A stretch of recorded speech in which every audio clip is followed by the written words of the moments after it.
Hello, and welcome to the Game Informer Show. I am your host, Andy McNamara, and today I am joined by Leo Vader. How you doing, Leo?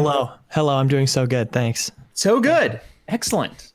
And Alyx Stadnick, how are you doing? I'm feeling fat and sassy today, Andy. Let's get it done.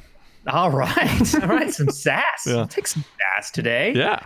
And then there's us. I'm like up close to the camera. And then we have chillaxed Ben Reeves back there. How you doing, man? I can get used to this. Yeah. Not a care in the world today. Doing good. I'm glad you can join us this week. It's nice. Yeah. You know, we gave everyone last week a glimpse into our homes. We now get a glimpse into yours. Look at that. You've got Darksiders and Zelda up behind you. That's right. some good Game Informer posters. Darksiders was my first cover, too. Oh, nice. Cool. Oh, congratulations. That's a good one.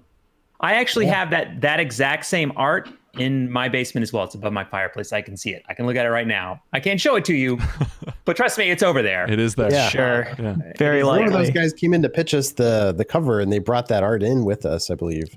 Yeah. Or we were in with them, because they're like, we already got a cover. Here it is. Yeah. And we were like, that's very cool. Yeah. I'm a fan of Joe's work. Joe, he's a very good artist. He's always fun to talk to. So nice. And I like the Spider-Man lamp, by the way. For anyone listening, you're not getting a chance to see, but he has a Spider-Man lamp, and it is just a shade with Spider-Man on it, which totally works in so many levels. Spider-Man cover. I think it's pretty cool. Yeah, it is very cool. Well, welcome to the show.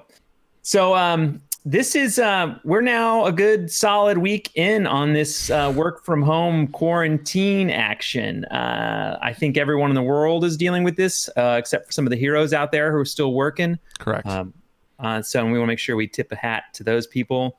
We're doing the hard work of talking about video games in this important time.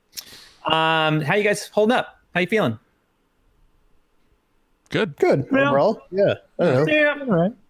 Glad we're able to work from home. Yeah. I don't know if this would made be some fried rice today. Ooh, yummy. Good. Oh, very good.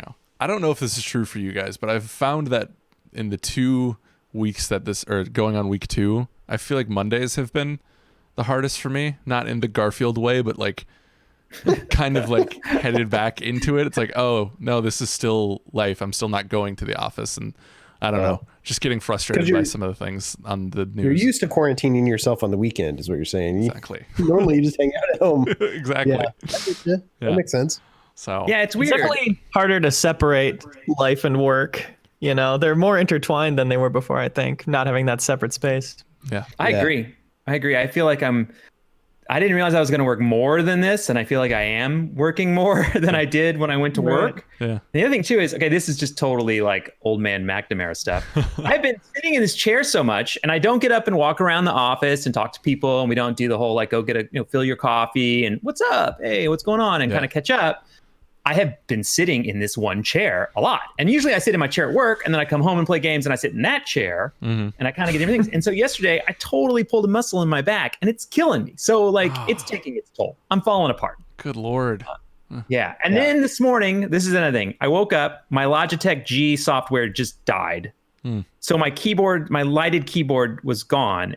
And I was trying to do notes for the show. And let me tell you, I didn't realize how much I needed a lighted keyboard to get things done in life. Yeah. And I know this is first world problems, but I couldn't type a thing. I think I misspelled everything all morning long trying to get this show done. So if I say things wrong, it's because of my keyboard. I blame Logitech. I want to be very clear. Yeah. This is Logitech's fault.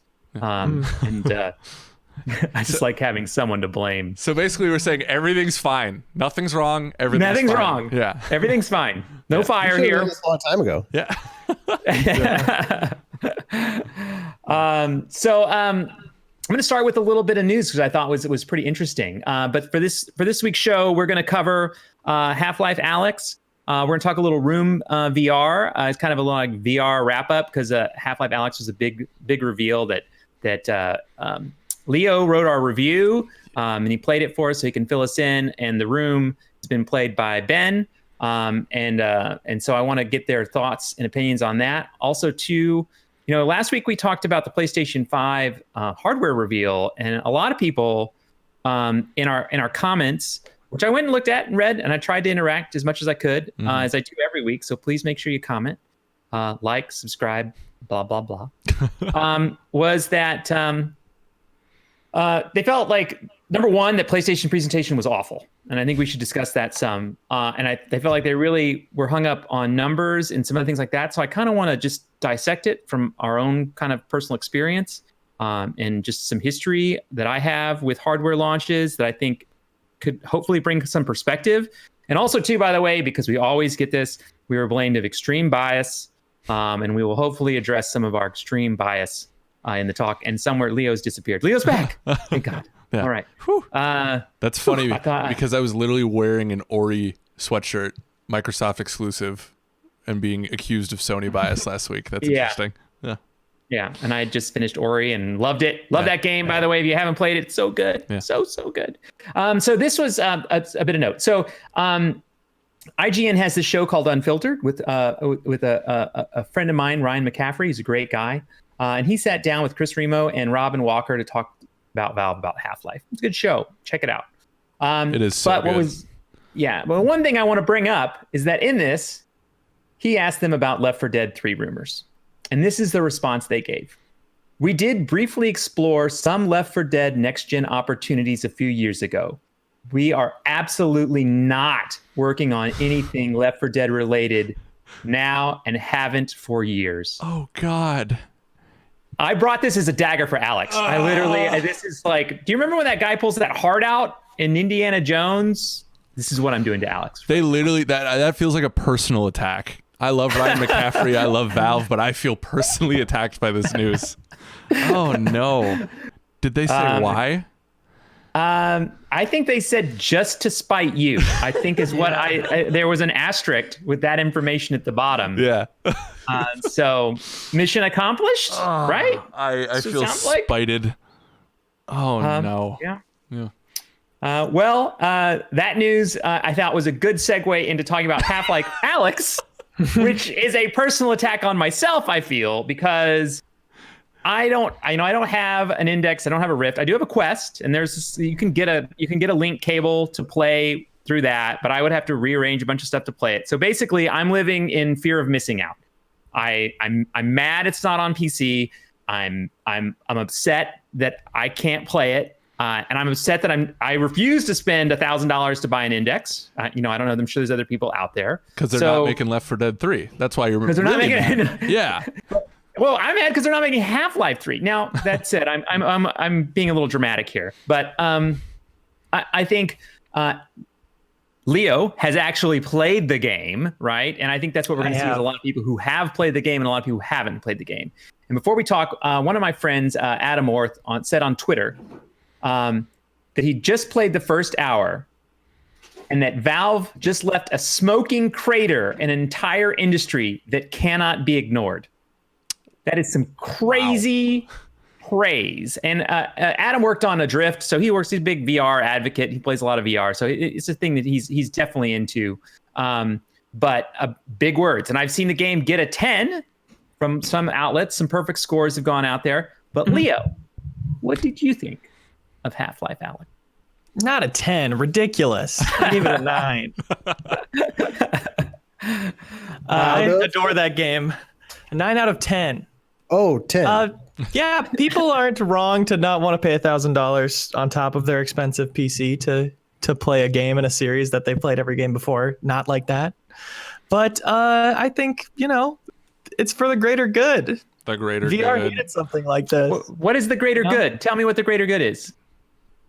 Virtual reality having a future. Okay, so you think this game saves virtual reality? Yes. Why? I think virtual reality is no longer a punching bag for having this game under its umbrella. Wow. That's a pretty bold statement. It's been that way for years. Everyone's annoyed when VR is brought up, Yeah. It's purely, yeah, sure, you've got your dink around games for 20 minutes, but when are you going to get something real on VR? And I'll make that sacrifice 100 times. How did you play in like a couple of big sessions? Did you play for hours at a time? I did. That engrossing? Yeah, it was a few like 3 or 4 hour sessions. I didn't feel the need to put it down. I think they made it amazingly comfortable. It's incredibly immersive. obviously, like the detail and the sheer like quality of the graphics within VR, I've never seen before. And I don't even have the best PC, but it still ran great on mine the whole time. And How did you crawl out of that chasm though after you took off the headset? The giant crater.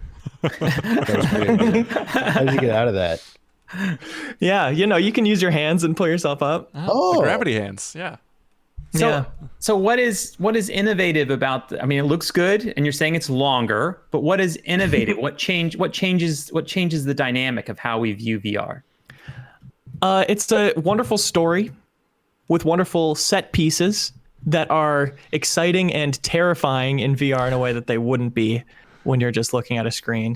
Giant things crashing in front of you, terrifying sequences with enemies that can only hear you but can't see you, so you're right in front of them and they're right in your face, but you've got to carefully grab a bottle to throw it, but you could grab it and accidentally smash it if you don't pull it carefully. Oh, God. Like I tried to use the gravity gloves to flick, because the way the gravity gloves work and what makes picking stuff up so fun is you reach out with your gloves, you flick towards you, and then you grip as it hits you, so you have to pull it towards you and then you have to catch it, which is just a fun little interaction. But doing that with a bottle, when I had to not make a noise, I would flick it and then it just like went past me and smashed into the wall behind me. The monster come chasing after me. That's a good Things death. like that. Yeah, it was a good death. Lots of really clever VR moments and clever physicsy moments. Like the physics are great. I mentioned in the review a head crab scampering over luggage and like pulling it down. Just this budget has never been seen in VR. And the fact that it's a 10-hour amazing story with amazing sequences that wouldn't be the same outside of VR. And I honestly, a lot of the reason for that, I won't spoil. Yeah. And you'd pointed out that like you felt that, I mean, I watched you for a moment on the stream yesterday, which we have a stream up that you guys did. You did some playing. Go watch Alyx, it. If you go, Alyx let you know, go watch it. Go watch it. It has my name in it. Actually, another friend of mine named Alyx goes, it's a great game and really you should experience as being named Alyx. So you need to play it. That'd be extra immersive for sure. That would be. See how good of an Alyx simulator it is. Is that that you find yourself grabbing and doing a lot of things and trying to test the boundaries of what is built into the game, how far and how deep they went, right? And you said that you found the edge of that, right? There were times when you were like, oh, I'll take this crate and put it under a closing door and stop the door from closing, and it just, those kind of interactions, you found the limit, right? There was a limit to what they did. They want you to do it their way for sure. You can't even like hit zombies with objects you find, like you have to shoot them to death. Yeah, I mean, it feels like a balancing thing, right? Of like managing ammo scarcity. If you could just choose to do melee instead, I don't know if the game would ever get hard. Well, so you don't get like a crowbar? No. Oh, interesting. And you think the game gets hard, by the way? I kind of assumed it would never Yes. get hard. Oh, it does. It gets very hard towards the end. Yeah, there's when you're surrounded by Combine and have to effectively use cover and peek when like 3 different people are not shooting at you versus when just one person is not shooting at you, picking your moment to peek, it becomes extremely dangerous. And those fun moments of like, okay, I'm super pinned down here. I've got a grenade in my wrist inventory. I'll pull it out and arm it, and I can kind of see where they are, and I'll do my best to chuck it without exposing myself too much. Like those moments are really fun in VR. So did you find with the room scale that it was very physical? Like I know like watching you play Pistol Whip at the office was always so funny because you were like all over the place. Right? I slammed into more things playing Pistol Whip for sure. But it's pretty like but you're running, you're ducking and doing other things like that in the room scale? Definitely. Yeah. You're fully manipulating your body, even in like some of the exploration sequences of like getting behind a filing cabinet or whatever. I definitely was crouching and whatnot. And I saw you picked, as far as for movement, you chose kind of like I would pick a spot and you'd move to it, but it wouldn't blink there. You would slide there, right? Right. There are multiple options on how you want to do as far as movement. Yeah, from blinking to full locomotion. But I liked sliding because it was not motion sickness causing, not nauseating. Yeah. And but it still had kind of that physical presence of like you'd slide somewhere and knock into a chair on your way and move it over. Like that was the good middle ground for me. For sure. I did an interview with those guys as well, which didn't get as much press coverage, I guess I will say. But like, talked to Robin Walker, and it's up on GameInformer.com now. You can read it. But anyway, they were saying that like they thought the game was like super intense at points. And so that's why they injected more humor into this game. Because if you watch the trailers, you're like, oh, this is a funny game. Did you come away like, is it like as funny as Portal? Is it like a super funny game? I would say it's about as funny as Portal 2, Wow. which I consider That's my pretty funny. benchmark. Yeah. But less amount of funny. Like the jokes hit at the same rate, but The I think jokes are Portal as is high. higher and probably has more dialogue. Jokes But are yeah, good, I but think- less frequent. Okay. Right. Yeah. And I think that's such a smart way to do it because there are so many times where you're in a dark room with zombies and it's just purely terrifying to the point where it's like you want to take a break from being in such a horrifying world. But that like having that comedic voice in your earpiece and those well-written, funny conversations. There's one where Russell's describing a club sandwich to Alyx, who's never experienced one, that we saw on the stream yesterday. Yeah. Huh. Good stuff. That's funny. I'm glad to know that the jokes hold up. Yeah. Yeah, that's good. I love who's the actor? Why am I spacing on his name? Reese Darby. Yeah, he's funny. I like his voice. Yeah. Yeah, It's a good voice. he's a good addition. Like with the second I heard him in the first trailer, I was like, they could not have picked anyone better for a Half-Life game. Yeah. Like on the money. Yeah. On the money. So has it changed? Certainly it's changed your perception of what you think a VR game should be or could be. Has it changed your larger view of games? Interesting. I've always thought VR was really special and in a lot of ways is the future of gaming. It's a future of gaming, right? Like I don't think we'll lose console gaming as we know it or PC gaming as we know it with mouse and keyboard or controller. Like those offer things that VR doesn't offer. And Yeah, I it's appreciate additive, that. but it will exist. Exactly. But I think VR already has been, and especially with Half-Life Alyx, is doing things now that you can't find anywhere else in gaming. And I appreciate its existence very much for that. And hopefully we'll, in the next couple years, we'll reach a point where the price point is not such a barrier for, I'm sure, 99% of people. Yeah, so here's a question. Let's say they're working on Half-Life 3. And they didn't say they are, by the way, before anybody quotes me anywhere. What? It doesn't- Half-Life 3? Andy McNamara? Let's say they decided, like, let's make Half-Life 3. Would you make it in VR? Or would you make it a standard PC console game? Leo, They would be What would crazy be to more- make it in VR you'd be crazy. So after the do it reception again. to this. Okay. You're going to say it's the reception to this that defines that, not how good the game was. Yeah, I mean, they know they're upsetting people by doing this. They've known since long before they announced it that's what the reaction was going to be. Yeah. And I think having it be a prequel is a good middle ground of like, here's something that's important that shows we really are committed to VR, but they would never make Half-Life 3 behind a $1,000 paywall, I don't think. Should they? Maybe. Might be a cooler game. Might That's be a my cooler hot game. take. Wow. That is a hot take. Might be. I mean, you never know what you're going to get out of a Valve game Yeah. as far as sure. what it does. Like, I mean, they've always got something interesting up their sleeve, a la the gravity gun. This game has something like that that's very cool. Yeah, they're very clever. Yeah, and I wouldn't want to predict whether they would do that for PC or VR. You don't have So a would Dan you- Tack prediction ready to go? Well, I mean, They've would also you? said- I was just going to say, Leo, they had also said in interviews that people should sort of prepare themselves, or maybe it's not a bad idea to freshen up your memory of what those previous games had been like, the story was. And I'm just curious if, I don't know if there's a way to approach this without spoilers, but if you felt that was valid and you felt like Yeah. satisfied from a story perspective. Yep, definitely. All I did before was read the Wikipedia plot synopsises for Half-Life 1, 2, and the episodes, and I was very glad I did. And I'm sure there's, more Easter eggs I missed or whatever, but I felt up to date in the game with what was happening. Sweet. But you should definitely do that. I definitely recommend that to people. So the second part of my previous question was just that if you did make Half-Life 3 as a console game, PC game, like you said, would you continue to do offshoots in VR? If you ran Valve, if you were Gabe. I would love to see them do that. If I was Yeah. Valve, I would do that because it would make me happy. Yeah. Okay. Well, you're in charge. I mean, Gabe does what he wants to make himself happy. You should do the same if you ran. So Yeah. Left 4 Dead 3 is a VR game, is what you're saying. That's right, and it's available now. I don't know why. Exclusively for Alex Stadnick. I hate all of you. So it's a big week for VR.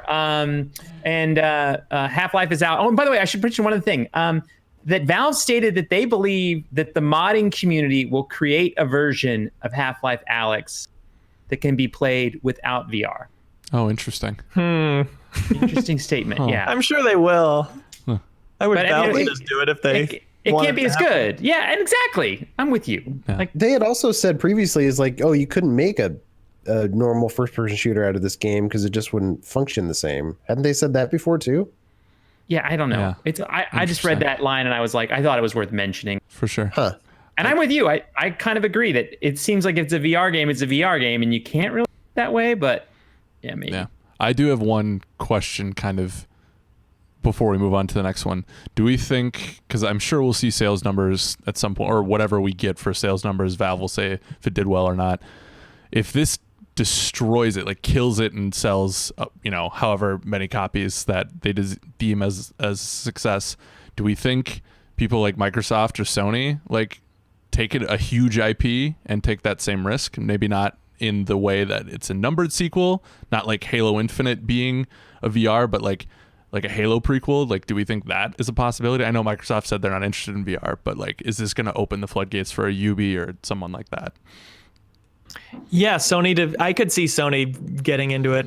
Yeah. In a more committed way. I think they definitely need to see a successful case of it before they get into it themselves. They're very much doing the bare minimum for their VR right now. Yeah. And I think seeing it start to be successful in some way would be encouraging for them. Yeah. Insomniac was already working on a big VR game, like before they got bought by Sony, right? I don't know whatever happened to that. Stormlands, I think it was called. Oh, Yeah, I think that's right. Didn't that come out? Did it? Did that? Let me see. I think it's available. okay. And I mean, I thought that game was cool. there was another PSVR game that came out this week. And also, as we're going to talk about next, the Room VR. Mm-hmm. There's stuff coming to VR, and there's been big hits in VR, by the way. Sure. There's been games that have done really well. I don't think Sony would look at this and say, oh, the sales went well. They've looked at other games that have already done well. Yeah. But this is the first time we've had a IP like Half-Life on this. I'm curious to see if something like Ratchet and Clank gets a treatment like that. You know what I mean? Like, I don't think they'd ever do it with like Horizon or God of War, but like something that says, all right, we need to refresh this franchise. Maybe this is They did it with Until Dawn. That shooter in the carnival. That's true. Or whatever. Yeah. Oh yeah. I think Flagship VR title. if they found a good idea, I think that's always the thing, is that they don't want people to have that expectation, which is what I think Valve is dealing with, is that when you make something like that, they go, oh, you didn't make the thing I wanted, you've ruined gaming. Yeah. Right? It's the path that goes down. Yeah. And I think they didn't want to do that, but I think if you had the right idea that you could, couple to that IP, or, maybe, I think one of the solutions would have been if you would have had both games done at the same time, which I know that's getting a little ridiculous, but if you'd have been like, oh, hey, we have a new console game and a new PC game, and we have this VR experience, maybe that kind of smooths things over so people don't feel left out. I definitely... I don't know how much I have pity for people who are that upset about it. It's like there's always been console exclusives. I'm not pissed about every game that comes out for a platform I don't own, Yeah, I agree. But definitely, I don't know. I'm sad about Half-Life being, you know what I mean? Like, you could totally buy a headset, man. I know, I totally could. I'm totally not going to. There you go. Self-fulfilling prophecy. So, that's what you said. You played 10 hours, 11 hours, 12 hours, 10 hours is what it says on Steam. So it says 10 hours, $1,000 for an index. I already have a PC that could run it.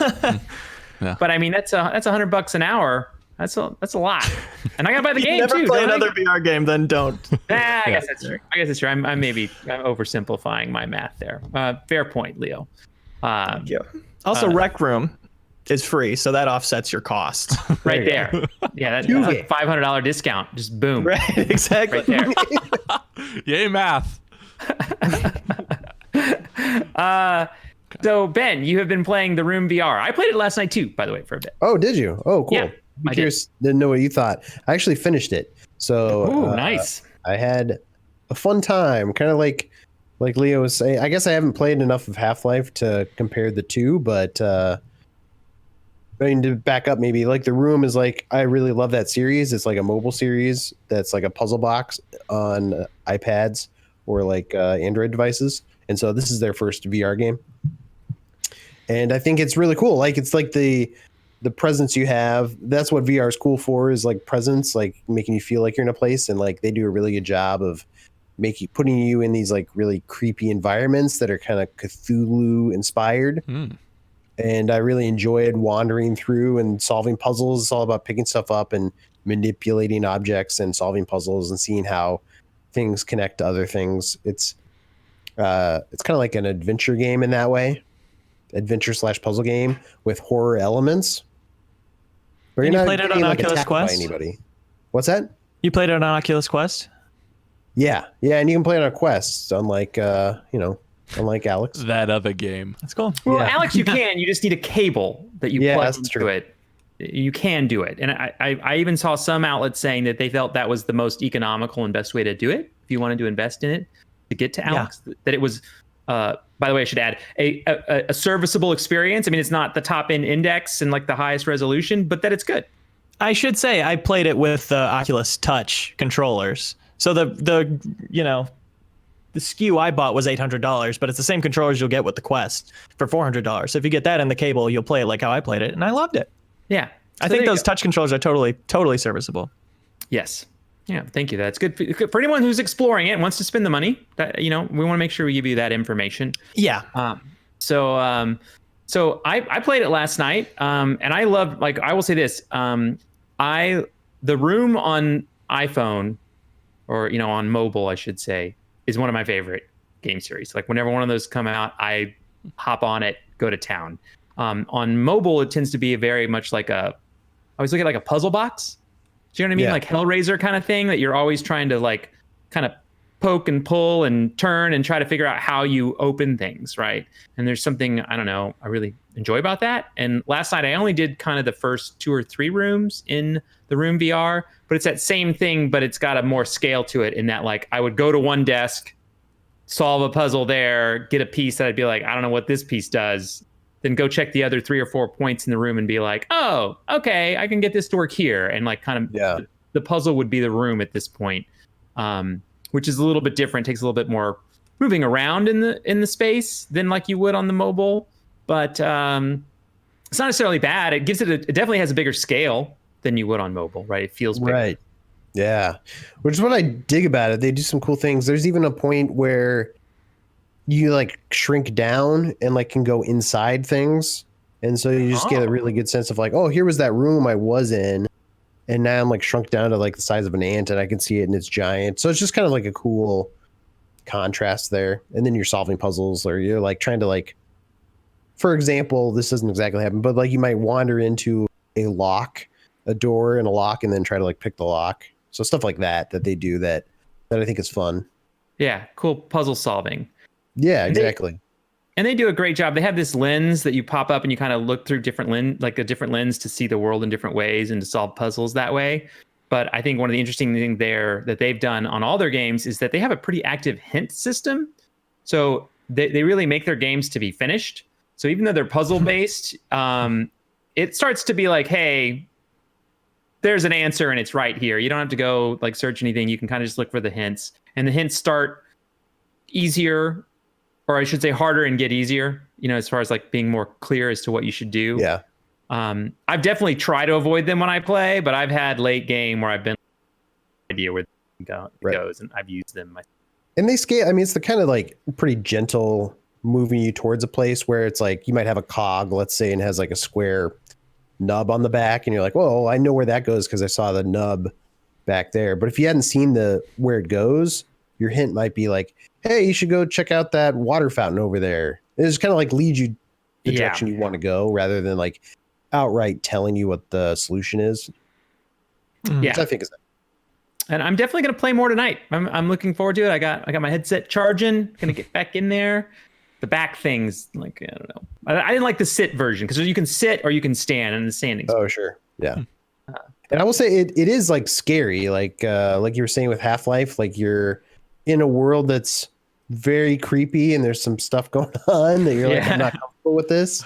But it's not funny. So like there's no jokes to undercut that. Well, that's why you play it. It's because you can tell yourself funny jokes. Yeah, I'm just constantly practicing stand-up while I wander through this like dark alley. Yeah, that's nice. Yeah, and I forgot that question. When you were playing Alyx, you mentioned there were some scary things in there. Is there jump scares? Are they that kind of scary? What is the horror level? No cheesy jump scares. I was definitely surprised by things. Okay. And there was one sequence that's probably the most scared I've been in VR. Huh? For one like chapter, it gets real horror movie. God. But it's pretty well paced as far as like going creepy, going action focused, going comedic. Yeah. I feel like I was never like exhausted by how scary it was. Yeah. I mean, I will say this. I am looking forward when we have an index at work, and once this quarantine is done and the world is back to somewhat normal, I'm going to, take some Saturday and definitely play through it. I mean, I'm excited to play it. I want to play it very badly. Except I don't know. I barely handle horror well in real life. I can't imagine in VR. I'm just going to be a puddle. Oh my God, it's crazy. Yeah. I get so scared in VR. Stuff that's not even scary scares me just because it's real and it's in my face. I think I would rather die than play Resident Evil 7 in VR. Oh my God, I still haven't dared. I can't. It was intense. Yeah. Yeah. There's some parts that you're like, I don't want to go forward here. You can't make me. So I thought it was worth mentioning. My friend Greg Rice on Twitter was saying just last night that he's Paper Beast. He works at Sony, but that's the new PSVR game that I haven't checked out either. So there's lots of stuff going on in VR right now. So just a little point in that direction. I'm going to read. Paper Beast, you said it was called? It's called Paper Beast. Is a dreamlike journey in virtual reality through a wild and simulated ecosystem. Discover 2 game modes: adventure and sandbox. I've always wanted to discover game modes. I've always said, what am I going to do in this game? I'm going to discover game modes. I love that. But it's from Pixel Reef. Oh, yeah. Sorry, were you done? No, I was just going to say it's from Pixel Reef, out now, PlayStation VR. There you go. I was going to say, like, this isn't going to help everybody, but those who do have VR, it's kind of a fun way to, like, escape from your house. Like at this moment where we're all trapped in our houses. Like, I threw on the headset and I loaded up what National Geographic they have there. Kind of like you can visit different parts of the world in their app, and like that was really kind of fun. Just like, I'm gonna go on a trip here. That's cool. That sounds nice. And there's tons of entry level cases for your phone that go on your eyes. Yeah, where you can experience some of the simpler VR stuff like that. So I did a little research. I did go look to see if I should buy an index, and it was saying that it would be 2 weeks or 8 weeks, 2 months for me to get that if you ordered one now. Damn. So, and then also too, I went and looked around for a Quest, which I have a Quest, but I just doing a little research. And Quest was pretty much sold out as well. And I reached out to Facebook to ask them availability. Also too, Reiner sent me a note like, I think I'm going to get that cable link. I mean, he, like me, is like, we're experiencing serious FOMO over Half-Life, right?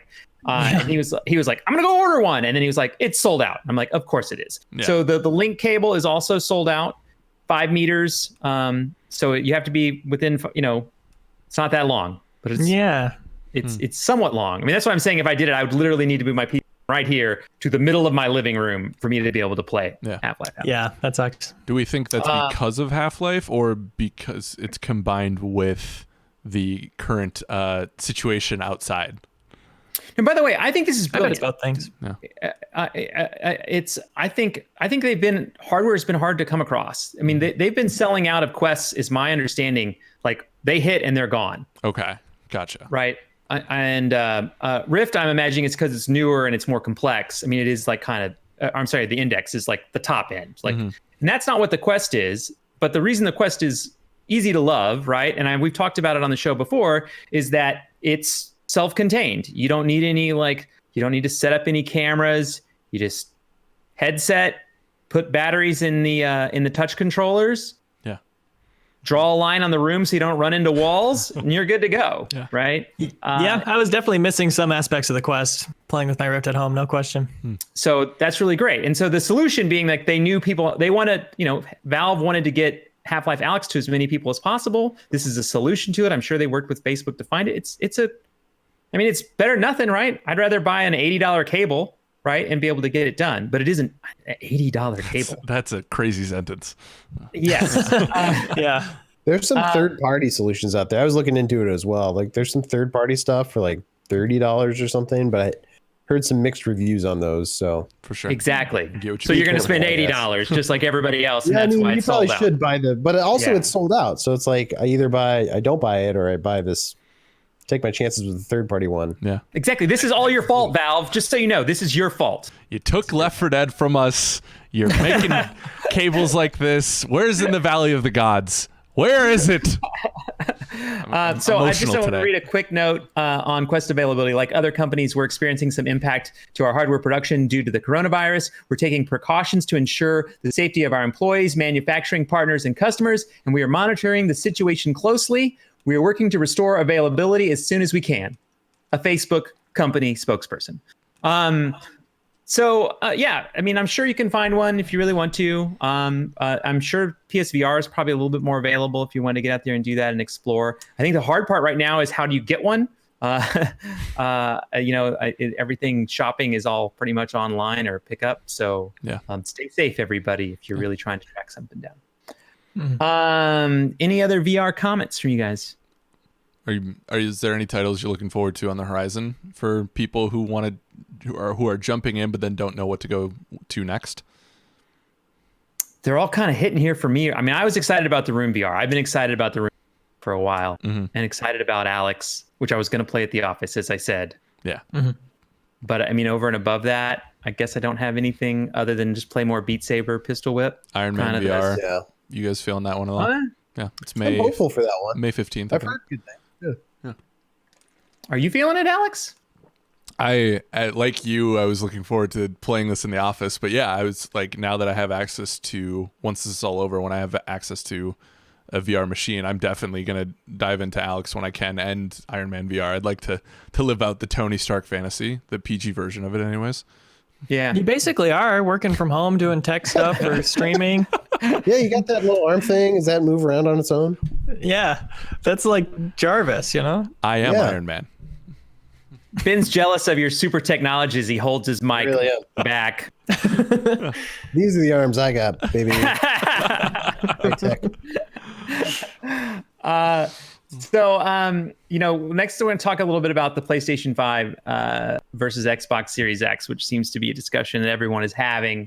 And as I mentioned earlier, that I feel like a lot of people were really upset about the way that that Sony presented the hardware information. And I even had someone say, like, there's no way anyone on this show liked that stuff. And I was like, no, really, I love that stuff. I love these GDC talks. I love when we get into the weeds. I like not knowing what some things are. I like it when they say some acronym and I have to go Google it, figure out what that is. I find it fun. It's like playing The Room. I got to solve the puzzle as they talk. I really enjoy those. And I actually, even last night, before going to bed last night, I sat around and watched other GDC presentations that were not done at GDC, but people are making and putting on YouTube, and I love them. And by the way, there's more of those going out. Last night, I watched a bunch of Stadia ones that were super interesting for me, and just kind of understanding cloud gaming and how that stuff works. And then two, there was one about they talked about how Splash Damage is making a game for Stadia now, which I didn't know. So there's some kind of multiplayer stuff in the works. But I love these GDC kind of. And so Cerny did one that was very much along those lines. And from it, there was a lot of confusion. Confusion number one was, I think, right away, and I think someone kind of called us out for it last week, was that, what are you talking about, Andy? There's only 100 games that are backwards compatible for PlayStation 5. That is simply not true. What Cerny was saying was that they took 100 games to see how well the backwards compatibility worked, and they felt like that it was that giving it that test, it went very well, and that he thought going forward they'd have a lot of games that would come forward. That messaging confused me too. I'm glad they clarified that. Because we talked about that a little bit on last week's show too. It was like I wasn't sure where they were, but yeah. So they came back and said from the PlayStation 4 library, they expect almost 4,000 titles to come from that. Now, obviously, we all laughed when they did that graph that had a bunch of empty space on it where you could have put a PlayStation 3, a PlayStation 2, and a PlayStation 1. Yeah. And they didn't put those things there, right? Yeah. They are very clear that it is the kind of modern PlayStation. And I think that's, once again, I'm going to do a lot of explaining and maybe bore the crap out of you. I hope I am not. But a lot of that has to do with the fact that those early PlayStations were really, really custom hardware. And when we look at PlayStation 5 and when we look at Xbox Series X, a lot of these hardwares are just kind of like, they're more like little PCs. They're closed platform PCs. So they're more standardized now and do the things like your PC does. Like when you buy a PC and you're like, oh, I want ultra graphics. Oh, I want, lower graphics, or I want this on or that on. Those kind of choices, they can make those choices. And Xbox, who is also committed to a lot of backwards compatibility with the Xbox Series X, has said that they're going to try to go and do like they've done in the past, which is improve some of those games, like make the frame rates better, make them look better. Now, I don't know if Sony's going to do that as well, but I would assume at some point they'll probably address the top 100 titles, like you mentioned, like probably the ones that are really played would be the ones that would be candidates for some kind of those changes. But so on both fronts, both hardware platforms are going to do a lot to support backwards compatibility. Which is okay. So let's do a quick side note.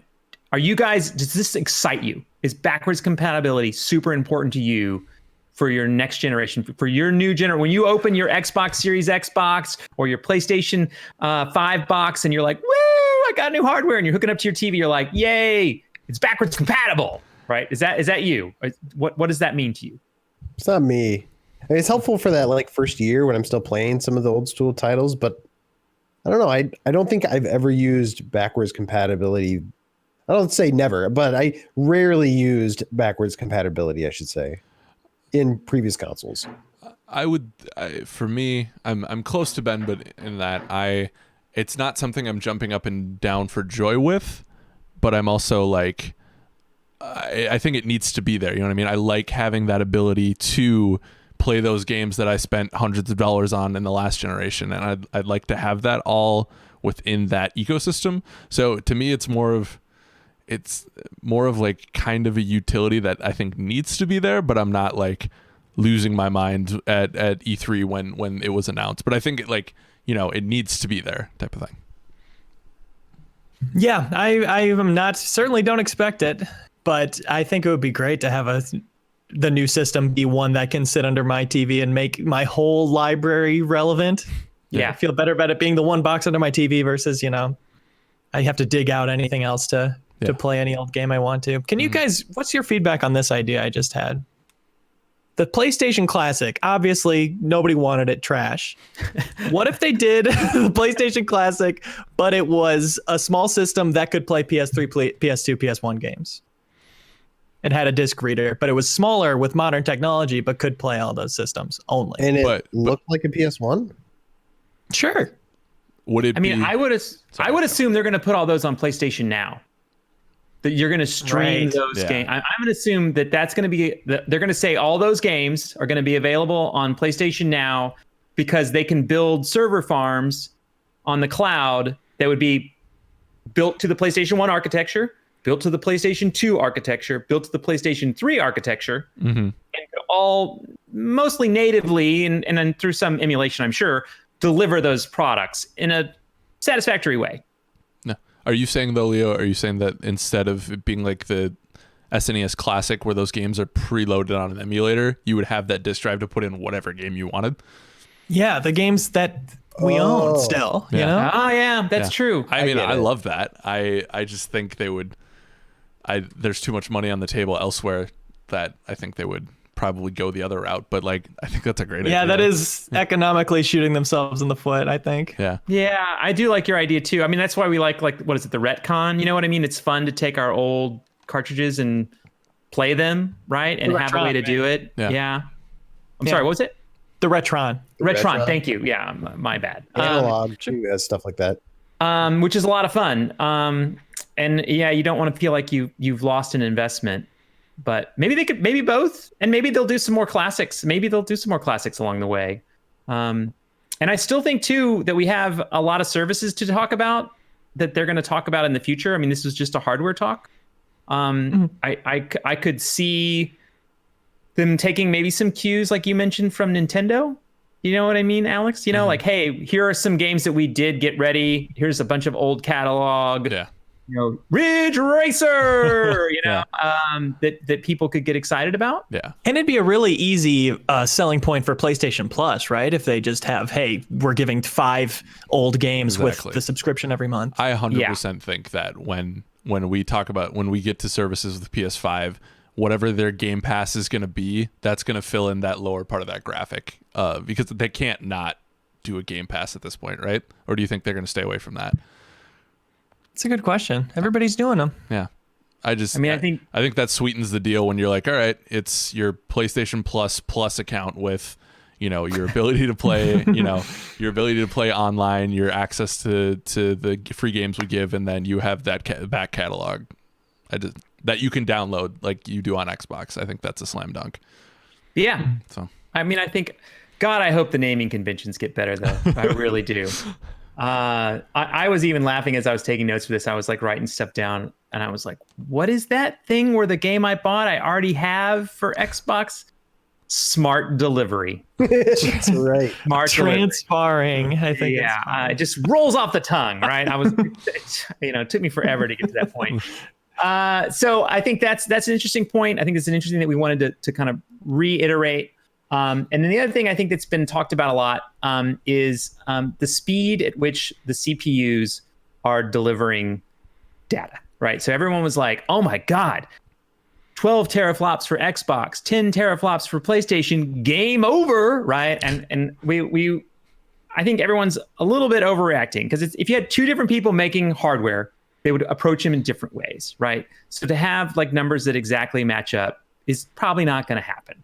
And then secondly, because of all the other parts that are around and what their ultimate goal is and how they're trying to use that hardware to make games, will determine ultimately its value, right?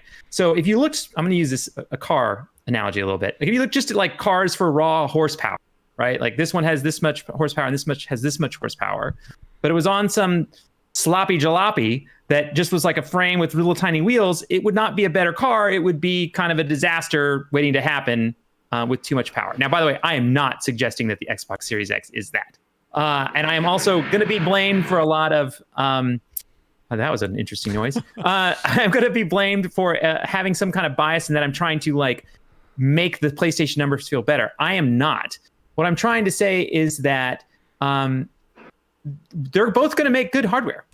Yeah. You know what I mean? I think that's the reality. And they're both going to make good hardware. I think that plays into maybe their strengths. I think if you re-listen to Mark Cerny's talk, they are so sold on this SSD moving data quickly to the game. In fact, their one number that goes their way is that their read width bandwidth raw is going to be 5.5 gigabytes a second, compressed data at 8 or 9 gigabytes a second. And the Xbox Series X is 2.4 gigabytes a second and 4.8 gigabytes compressed. And by the way, I don't think this is ultimately going to change the games. You know, like you're going to be like, oh my God, I can't believe I got compressed at such a different rate. Yeah. I mean, I think what it does is it's going to lean into what PlayStation does well, and particularly for the PlayStation. They make these big open world games. Making it so that they can pull things quickly off the hard drive helps them, PlayStation being worldwide studios, make better PlayStation worldwide studios games. I think one of the lessons here is they're both going to make great hardware, but Sony's going to make hardware that leans into what Sony does really well, I believe, as their studios, right? I saw excitement from a lot of developers, including like some Naughty Dog and Insomniac people, stating out there like, we're so hyped on what this does and how the SSD changes the way we can make games and the way we can deliver them. Yeah. And I think that's the same thing I've heard from a lot of other developers. They're both really good in really great ways. Yeah. Both hardware systems are going to deliver 120 megahertz if you want it. If you want to play, for esports, things like that. Mm-hmm. They're committed to making latency as low as they possibly can. The Xbox in particular has taken, I would say, Xbox has taken an approach where they really want to make their platform very friendly to people that love esports to some degree, and that like they're really trying to lower the latency. A lot of people consider the Xbox controller to be the best controller out there. And then 100%. I agree. and also too, they made the unit backwards compatible, where if your old controller you have now, you're going to be able to use an Xbox Series X, which is pretty cool. Yeah. They're not going to have some stupid new feature that every launch game uses and never gets used again that you need to have a new controller for? Oh man. Yeah, I know. But it is interesting. I think we talked in the past about maybe everyone having like back buttons, and I know the Xbox Elite controller does have back buttons. I still think it could be possible that Sony does have one that has back buttons. That Sony might come up with a new custom controller. But interesting Sony that likes to Xbox play with did. those. Yeah, definitely. Yeah. But I think that stuff is out there. Both hardware platforms are having a custom audio chip. It felt like PlayStation was way more invested in what that audio chip did Definitely. than Xbox's stance. But I mean, if you're saying one platform is winning or losing based on perceived commitment to an audio chip, Yeah. we've got bigger problems. So I think all those things out there are really interesting. I think there's a couple of like resource things that I'm going to point out that I think people would maybe enjoy. That I would like to recommend, and that is that I think Digital Foundry has a really good talk about explaining what PlayStation did at the event. I would definitely recommend that. And then also too, a guy named Austin Evans went to Xbox and did a hands-on with gameplay and controller. He showed some of the demos, was turning off ray tracing off and on Minecraft. And actually, one of the cool things that he did in this video, which I recommend, is that they made a magnetic version of the hardware for Xbox Series X, and he puts it back together. It's like 7 pieces, so it's like every kind of part of the manufacturing process is there. Huh. It's really interesting to watch. It looked fun. I was like, I want to build this. Yeah, it's like if you like Legos, you're like, I'd love to put that together. And at the end, he kind of like has to slide it into the casing and everything. And Microsoft, they're kind of explaining like why they did the various things. And that was really interesting. And I think, by the way, we're going to get one of those from Sony. Is going to go talk to someone. They're going to talk about their industrial design as well. So there's more to come in that front. More to come on the software. And my last thing is, I've talked way too much in this segment and I'm boring. I think even these three, is that, as we've said, I think services are going to be huge.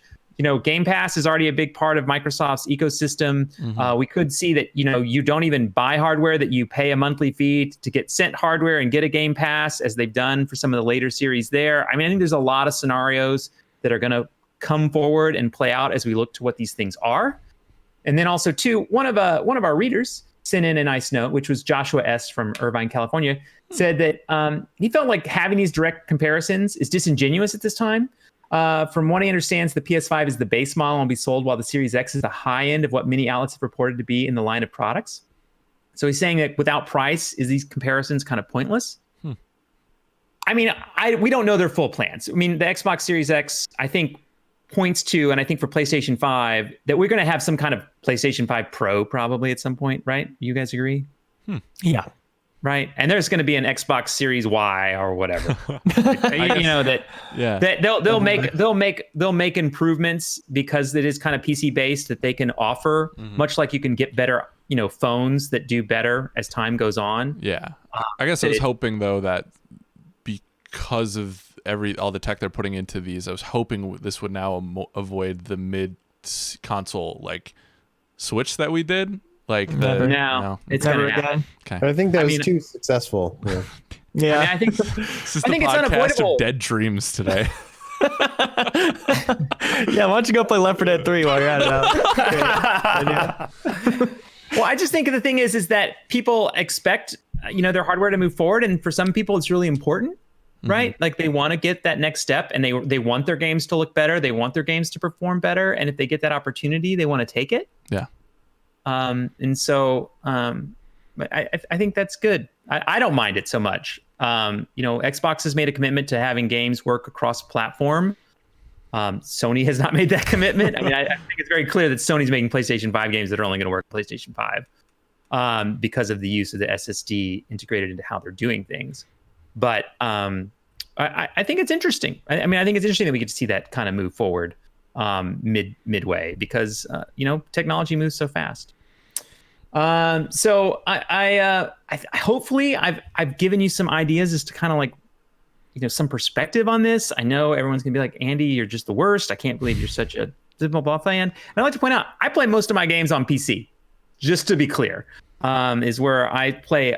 Probably 80% of my games are played on PC. I do go to the consoles to do that, but I can also play Xbox games. I played Ori on my PC. How many teraflops does your PC have? I have no idea. You're a real gamer then? Yeah, sounds pretty lame then to me. Really? Really? Sorry, now I'm just projecting. Yeah, it's okay. It's okay. So that's the talk. There we go. So hopefully we've helped put that in perspective for you a little bit. There's a lot still to learn about the hardware. You can be excited if you're a PlayStation fan. You can be excited if you're an Xbox fan. You can just be excited if you are a fan of games. I think this is going to change a lot. I think the SSDs for both systems are going to make it where we get some really interesting and fascinating games that are new and give developers new opportunities to create new experiences for us. So get hype. Get hyped. And be excited. Get hyped. Just, especially right now, we don't need console war stuff. Just be happy with what you have. And we'll have some fun this year. We're going to get some more, hopefully this year. Yeah. Hopefully there's no coronavirus has ruined the last month. Let's hope it doesn't ruin the holidays and hardware and all that kind of stuff. But if it does, it does. So as I always like to point out, you can like us, you can follow us, you can do all those things, because I know you're hyped right now. Now's the time. Do it. Move forward. We informed. It's free. Please join our team, our community. Talk to us. Come with. Make comments. I like reading them, and I enjoy getting your feedback. So please let us know what you think about the show, and hopefully we'll continue to make them from home and talk over each other the entire week. Yes, we will. Yes, we will. Yes, we will. Yes, we will. So on our next segment, we're going to do emails. We're going to do GI Town and Kiss, Marry, Kill. So that's what's coming up. So we will be right back.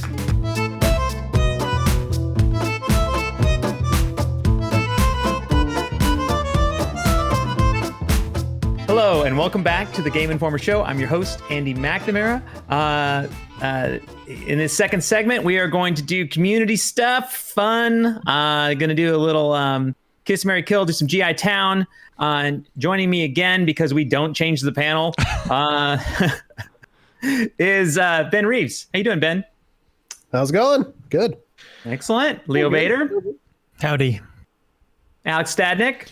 I'm still a little salty that my gaming journalist hero made a piece to just spite me, but other than that, I'm feeling pretty good. Made a piece to just spite The you? Ryan McCaffrey Left 4 Dead 3 piece. I mean, he didn't make the news. He just reported it. Yeah, I think you said they coordinated attack on my soul. Well, we did kind of. I mean, I did choose that news because I knew it would bother. But I figured it would bother other people too. Let's get the news out. Ryan Let's McCaffrey, tell the people. You're killing me. Andy McNamara too. Staples of the first of all, industry. You were blaming the messenger. Be mad at Valve. I am. Valve. Why did you make Valve look so bad? God. Can we turn this show off? It's been a tough day. It's been a tough day. It's been a tough day. Yeah, well, I'm sorry. All month. All month, yeah. They didn't say they would never do it. They just said they're not working on it and they don't plan. My naive gamer hope is that just they're putting up a huge smoke screen for Orange Box 2, and that's what it's going to be. It's going to be a part of that. I'd hang on to that. I'm going to hold on to it for dear life. Let's get on. We have emails to read. What are we doing here? Yeah. Someone's trying to change the subject. Yeah. Okay. Hey, Andy and the gang. I'm glad you're all safe in your homes and seem to be making the best of it, as it's all we can do. I wanted to say I'm very thankful for the temporary distraction that the GI show gives us from what's going on in the world and here in America, even if it's just for a few hours. I wanted to thank you and the GI staff for still finding a way to get content out there.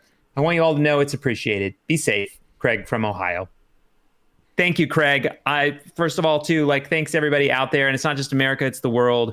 I'm glad we could be out there, try to hopefully entertain you. I mean, this show has been entertaining, right? Yeah. I mean, think how entertaining it's been for the last, I don't even know how long we've been going. But it's thank you. We really appreciate it. We hope we're helping. And I will tell you, I feel like it helps myself. It's good I don't see these guys normally. It's my time to catch up with the team. Yeah. So I know it sounds weird, but we're all banished to our home worlds as well. And so this is our chance to catch up. I would say streams have been like not only just fun to do in general, but have been one of my favorite distractions of us just playing together and talking with the community. So if you've been a part of any of them or watching the archive, I'm very appreciative, and it's helping us too, or me too. I can't speak for everyone, but For sure, yeah. Yeah, I hopped on. I know we talked about last week. I hopped on because we have this setup. I snuck on to Twitch and I streamed Doom for like 2 hours. Whoa. And I had like 30 views. Like I think I saw 3 concurrents. It was amazing. Wow. Nice. But the thing was, I did some Doom stuff and someone was like, pro move. And I was like, wow. That made your Pro week. move. Yeah. it made my week. Made me feel good. Thank you. I appreciate that. You're making the quarantine better. But now I can never go on Twitch again because, I mean, that's the top, right? 3 viewers, pro You move, can never get higher than that. mic drop, move on, right? Yeah. I think that's the answer. All right. So, what's good, GI? I found out about your podcast late last year and been loving it. You guys do great work, keeping me entertained during the long hours at work. Thank you for your hard work. And I thought I have a new game instead of Kiss, Marry, Kill. How about Would You Rather? Here are some suggestions. Please feel free to make your own. This is from Carlos Perez, Ontario, California. Here we go. Some of these easier, others harder. First one, would you rather use the left Joy-Con or the N64 controller for the rest of your life? There are no other options. Oh God.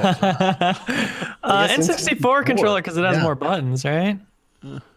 That's what I'd have to go Is it for. the same one too? Because like that N64 controller, that joystick, the analog stick would constantly get super loose. I had to go through like 5 of those Oh yeah. a year Yeah. or something. You have a very strong thumb, Ben Reeves. It's pro Yeah. gamer. Well, that was a normal problem though, right? Yeah. No, I didn't have that problem. All right. I know the 64 controllers I try to use now are dookie compared Garbage. to yeah. Oh yuck. That's I guess left Joy-Con, but I'm not happy about it. Really? Yeah. At least it's the good Joy-Con. Yeah. It's just holding that 64 controller is just so weird. I don't know. Also, but then, Trident. yeah, I don't even know how you would play some games with the left Joy-Con though. yeah, that's true. I guess I could say the same for the N64. but- Yeah, I don't know. At least It's a game. You don't really have to do that. You're not held to that for the rest of your life. This isn't Really? real, Reeves. Oh, I already threw out all my controllers. yeah. What do you pick? Come on, Leo. Oh, no, N64 because it's got more buttons. Oh, Okay, N64 has got more buttons. And that's what you say, Ben? yeah, I got to go with that one. Yeah, I go with more buttons as well. If I I have think no it choice. feels better too. It's bigger. I'm surprised Alyx, probably I'm the guy with the biggest hands. Yeah, like, I look don't know at if we've this ever thing. measured, but you're picking the smallest controller. I'm regretting my decision, but Too late, man. I already Lock said in. it. The internet's forever, so All right. And we've already established this is not a game. yeah. This is real. All right. Would you rather take the journey to save Princess Peach or Zelda? Like in real life. Are we back to that already? It's just, do I want to play Mario or do I want to play Zelda? yeah. You figured Okay. it out. You solved the big puzzle. Who's a having riddle. an easier time, Mario or Link? Or who's having a more fun time? I'm gonna go Zelda. Yeah, I would like to explore the world of Zelda more than the world of Mario. Whatever random crap they throw together for Mario. Yeah. Oh, he's a bee now. Okay. I can't argue with that Alex? logic. I'm going Zelda. Yeah. Those worlds Yeah. seem more magical to me. Yeah, I definitely the Zelda world. I feel like Mario sometimes feels like a weird Willy Wonka kind of world that I don't think I want to like. I don't think I'd want that journey. Yeah. Whatever. It gets weird. Gets a lot of weird. So next one. Would you rather be an absolute beast in a shooter like FPS So me. or a fighting game? Would you rather be so if you could be like pro gamer? If you could essentially. be Leo or Alyx. Like the feedback I got during my Twitch stream that said that I had the pro moves. Pro gamer. Oh, Andy Mack levels. Yeah, that's what I'm talking about. Okay. That kind of level. Yeah. Which would you choose? Would you choose FPS or fighting game? What would you want to school people in? It would be really fun to be amazing at fighting games Yeah. and just trounce people, but I feel like there are more shooters I want to play and be competitive at. I feel like I'd rather have the skills of a good shooter. All right, shooter, Alyx. I'm gonna say I think this is a grass is always greener because as we established, I am a beast at FPS. You're already a beast. Yeah. You know what that's like. Yeah, but I think we've talked about it on the show too, where I've never been good at fighting games, other than Smash Bros, which we decided was a fighting game. Yes. And so I think I'd love to go to Evo and just take everyone down. So I'm gonna say fighter, as much as I love shooters. I'm gonna pick the same thing for the opposite reason. I was like, I like playing shooters even though I'm bad at them, but I don't like playing fighting games because I'm bad at them. So I would like to be good at them, and then I would That's a good point. finally enjoy fighting games. Yeah. I like that. Yeah. Yeah, I mean, I think I'm with Leo. I'm with kind of everyone here. Like, I'm with Leo. Like, there's more games I want to play in the FPS genre. It would be really great to be really good at it. And so I kind of want to choose that. But it would be so fun to go to Evo every year and just wreck face. Because I think Evo is amazing. Yeah. And it's such a cool, like, esports event. Man, I mean, I think even though I would prefer the FPS skill, I think I would pick fighting games just so I could go to Evo and rock. Yeah. That's my choice. Yeah. That is the best esport is the fighting thing, because the camera's set, everything's good, and you can just feel that crowd when it starts to roar. Obviously, you can with shooters too, but if we want Just sports, no, the 1v1 is like definitely so much easier to follow and more exciting to track the comebacks. Yeah. And it looks splashier too. Mm-hmm. Yeah. It's those matches at the end are just so intense. Yeah. So intense. Yeah. And when I win and take it all, drink from that cup of victory, it'll be great. Okay, last question. Would you rather have Andy or podcast? And by the way, we're not answering this one because the answer is both. The answer is both. You could have a podcast like this with both of us here. That's the answer. There's no competition. Right there. No competition. That's right. You know, I keep trying to say, Leo, do the show this week, and he's like, nope. So, I'm busy. You know, he's busy. He's got stuff to do. We're drinking a lot of water, guys. Yeah, but don't worry, you will get plenty of Leo casts. You know, every opportunity. But it is. He even says it's just a joke. We all agreed. Thanks, Carlos. That was fun. That was a really good one. Yeah. So next question. Bonjour to Andy and the information spreaders. Okay, pretend that I'm really mad about this. Oh my God, how did this happen? How did you miss Ellie from The Last of Us or Atreus from God of War? I'm so disappointed. Okay, let's get to the real question. All right, I want to change things up in this podcast. Let's forget about games. Tell me in the past few and upcoming weeks that we are dealing with this pandemic, what TV shows and movies have you already watched or excited to watch? Thanks for the amazing, consistent source of entertainment that you provide. Stay safe and stay awesome. Allie from Iran, that's cool. Oh, cool. Yeah, from Iran. How's it going? Yeah. So he's saying, like, let's not argue about games. Let's talk about other things we're doing during this thing. So what have you guys watched recently? You know, stick to TV and movies. What TV movies have you watched? I watched The Invisible Man. You did? Oh, That movie that got released for $20 because it was going to come out in theaters when everybody's locked in. Yeah. I really liked it. Really? Super good. Super scary, super clever, perfectly plotted. Jump scare scary? Or There's some jump scares in it, but they're pretty earned. Okay. Nothing, don't feel nothing cheap. felt too cheap. Okay. Yeah. I'm I mean, one of the excited- jump scares is like my favorite moment from a horror movie in a long time. Wow. Awesome. Cool. I'm excited for, in a similar vein, Onward. All the movies that came out in theaters that I missed, that I didn't get a chance to see. It's like, wow, I really want to see that. But at least they're coming home like a lot sooner, so I can check it out. Definitely. Yeah, I definitely feel like I'm going to check out like Harley Quinn now that it's coming to digital so soon. Yeah. And like you said, Onward, I'm waiting for it to drop on Disney Plus on April 3rd, I think. Yeah. That's a really cool addition. Same day as Resident Evil. Oh, it's a good day. It's a really good content day. I restarted Watchmen. I never finished it earlier, which I still don't understand why I let that slip, because I read the graphic novel. I used to read it every year, but I've trailed off on that. Wow. So, but I'm through the first 4 episodes, I think. So I'm gonna get that done this week, which I'm excited about. I was watching Death Note. It was an anime. I think most people know what Death Note is, but It was an anime. Now it's a live action movie from Netflix. which I've heard to avoid Confusing. like the plague. Oh, that's not a good phrase right now, is it? But I had to stop because it was so dark and depressing, and for people who've seen it, there's a certain thing that happens towards the end that changes the entire show that I've been struggling to get through, but I've loved what I've watched. But in these dark times, I can't do Death Note right now, so I'll finish that eventually. So some lighter fare I've been liking is Good Eats Reloaded. I used to watch Good Eats on Food Network with my dad. nice. And they redid a bunch of old episodes with updated recipes from Alton Brown's evolved cooking mindsets. They'll like stop and interrupt on green screen and cut to a more relevant recipe or whatever. But they're very, very easy, fun watching for right now. Is that on Netflix? What's that on? Hulu. Oh, cool. Oh. Yeah. Let's check that out. Yeah. Yeah. In that same vein, I'm rewatching Ugly Delicious, the first season, because we're gonna do one of those Netflix parties with my friend group and watch the second season together. And that's just I've found like Netflix does the best food stuff with Chef's Table, but that's just light, and I like the specific focus of each episode on the specific food.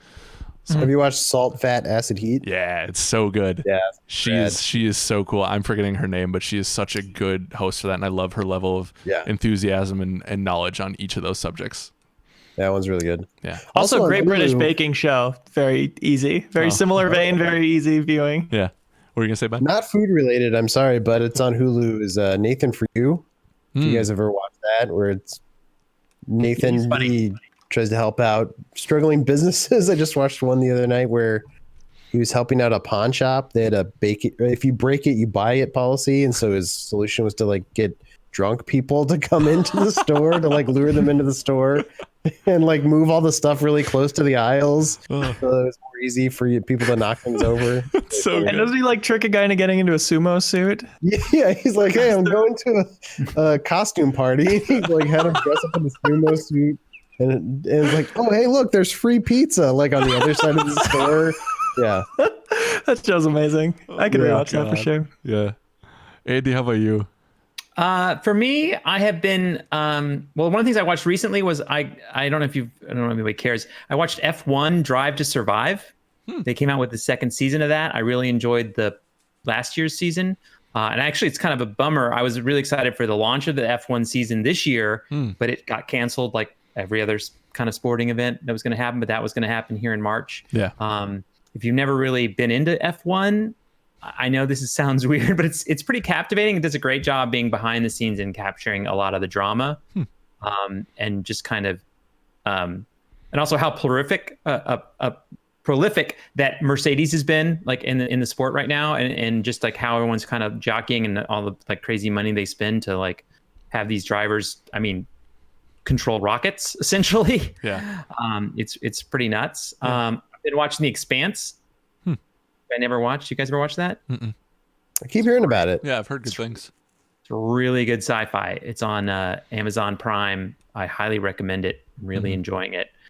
Joe's been watching it too. Miller watched it a long time ago, but Joe and I have been on a kind of recent thing. And then I started watching 2 nights ago because I was just like, I just needed to like decompress, working too much. I started watching that weird tiger documentary about Joe Exotic. Have you guys seen this? I've started to see Facebook ads for it, but I don't know what it is. Yeah, he's like the zoo owner or something, right? Yeah, it has a bunch of big cats. So it's about all these people that love big cats. And let me tell you, spoiler alert, people that love big cats, a little weird. Little weird. Yeah. So, and I thought, when I clicked it, I was like, oh, an hour. This will be an interesting documentary. I love documentaries, which is what the F1 one as well. But it's like, I clicked it and I was like, no, this is like 1 of 8 episodes. So this madness is going to go on for a number of more episodes. So I'm interested in what's going on with this whole tiger madness, right? Yeah. So that's me. Cool. All right. Thanks. That's a good question. Yeah. Hello, Andy and the GI gang. My name is Charlie from Pflugerville, Texas. Pflugerville. Like Yeah, north of Austin. Longtime fan, first time writing in. And by the way, for all the things that I have mispronounced on this show, the reason I did not mispronounce Pflugerville is because I'm from San Marcos. I grew up near Austin, so I'm actually familiar with Pflugerville. So Cool. Hello, Texas people. How you doing? In one of your segments 2 episodes or so ago, you talked about how getting immersed into the game, you kind of like role playing as a character, an archetype, if you will, and keeping consistent with your playthrough, which we've talked about, how we like to do that. And he points to, and I'm just kind of summarizing here quickly, how much he enjoys content creators who kind of create alter egos and things like that, and just really enjoys that. So the way they personalize themselves or create alter egos of sorts for entertainment is wonderfully amusing, and I feel it's such a pure form of entertainment. At the end of the day, it's just a regular gamer putting on a show for other gamers. So what our friend Charlie from Pflugerville, Texas wants to know is what content creators, if any, do you all regularly tune into? What games do they play? And if you do not enjoy content creators, why is that? He has another story too, which I kind of left up. But he's really into Minecraft and the things that's going on in the Minecraft community, which obviously those are all huge things going on. So let's talk about content. We talked about TV. Let's talk about the other things we watch, like on YouTube and Twitch. But there's Facebook streaming as well. So and Mixer. So what do you got? I like watching Macy J. He's a Rainbow Six player. Just a nice guy, very chill. And his gameplay he posts on his YouTube channel is all just like straight good clips and not like goofy editing, which is exactly what I'm looking for out of Siege videos. But also on YouTube, former intern Jacob Geller. If you like video essays on YouTube and are not watching Jacob Geller's stuff, you're missing out. Yeah, I've watched One some of the of best Jacob's stuff on stuff. there. He's really good. He's doing a great job. Yeah, he is. For sure. Yeah, he has that one that just went up called Bad Graphics, but it's really interesting to see where it goes. I think that was really good. You stole my answer, by the way, but yeah. I watch mostly just those video essays, so that's like that. I also like the oh gosh, I'm blanking on his name now, but it's good. You should check it out. Cool. I thought for sure, Leo, you would mention the what is it, On the Street? Oh, podcast but outside? Yeah, podcast. Yeah. Outside. Outside the realm of gaming, podcast but outside is exceptional. Yeah, I think you don't have They to probably won't be limited- able to do more episodes for a while, so now's your chance to catch up. Yeah. But when I found that podcast, I did go back and watch every single episode. It's that good. Yeah, I think you can be. I mean, I think content creators, you're outside of all content. Not just games. I think you can, explore some of your other interests. Yeah. Alex, how about you? I, in the spirit of talking about people who do video essays, I follow Nerdwriter, who does he's expanded to pop culture, but he's primarily movie centric, and his use of motion graphics and editing with what he's saying is awesome and something I aspire to. So he's great. As you can see, I don't know if you can from the sweatshirt, I'm wearing a Funhouse sweatshirt because I love all the things that they do over there. They definitely there was a point a couple of years ago where I was trying to figure out, if I did want to be in games journalist, if it was just a hobby for me, and then I discovered their channel and it kind of reinvigorated my love for that. So I'm really appreciative to that. But like their editing style is great. It's usually pretty funny. I follow the people who have left, like Bruce and Lawrence, and those guys are doing some good stuff in streaming space, which is really cool. I really like Kinda Funny. I actually went to go to one of their community meetups this time, actually like last year. That seems like forever ago. But I really like the community that they've created. Which town did you go to? Kansas City. Went Kansas City. to Okay, Planet yeah. Comic-Con one. Me and my buddy drove down. Nice. It's like 9 hours. It wasn't too bad, but and meeting those guys was cool. I used to do distance with my girlfriend and do 5 hours every weekend, so that wasn't too daunting for me. But meeting Greg and the team was cool. But genuinely made some friends at the meetup, which was awesome. Like people that I'm still talking to, which is fantastic. So I like the communities that these people have built, and also the entertainment value is. So keep up the good work. Yeah, good call. I mean, I love it. We talked about it earlier. IGN, I think, is doing a lot of great work out there. I think they're doing a lot of great stuff. Definitely. The Rooster Teeth, they've been doing amazing stuff. Funhouse, kind of funny. Greg Miller is just such a nice guy, and he's fun to watch and does great shows. So also Giant Bomb and all those guys. Min-Max. Yeah, Min-Max. There definitely. you go. So shout out to a lot of the people doing game stuff out there. Yeah. We really appreciate it. Yeah. And for me, as far as specifically, I watch a lot of Summit 1G, just because he plays a lot of Call of Duty right now, which I've been into a lot this year.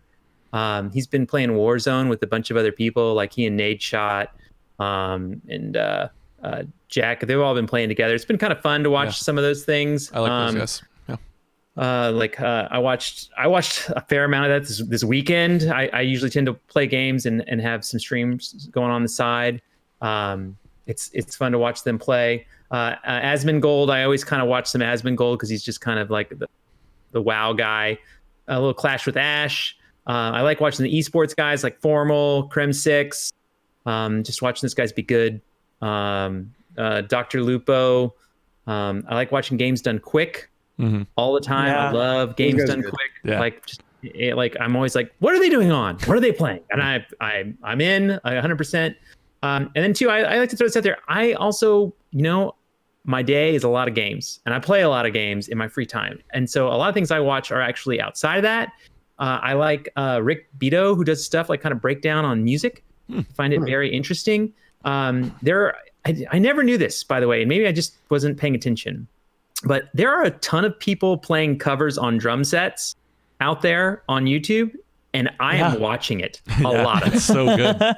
I don't know why, but I could be listening to Black Sabbath. Instead, it's like, I'm going to play Black Sabbath. Like, no, you're not. And you're like, I killed it. That was awesome. And I've watched a lot of that. And watching other drummers play. I don't play drums currently, but I played drums for a long, long time. And it's just fun to watch guys and gals just crush it. Yeah. It's just fun to watch people be good drummers, great drummers. Good music covers are really like, you're right. You could be watching or listening to the original, but sometimes a good cover really like almost sits better than the original sometimes.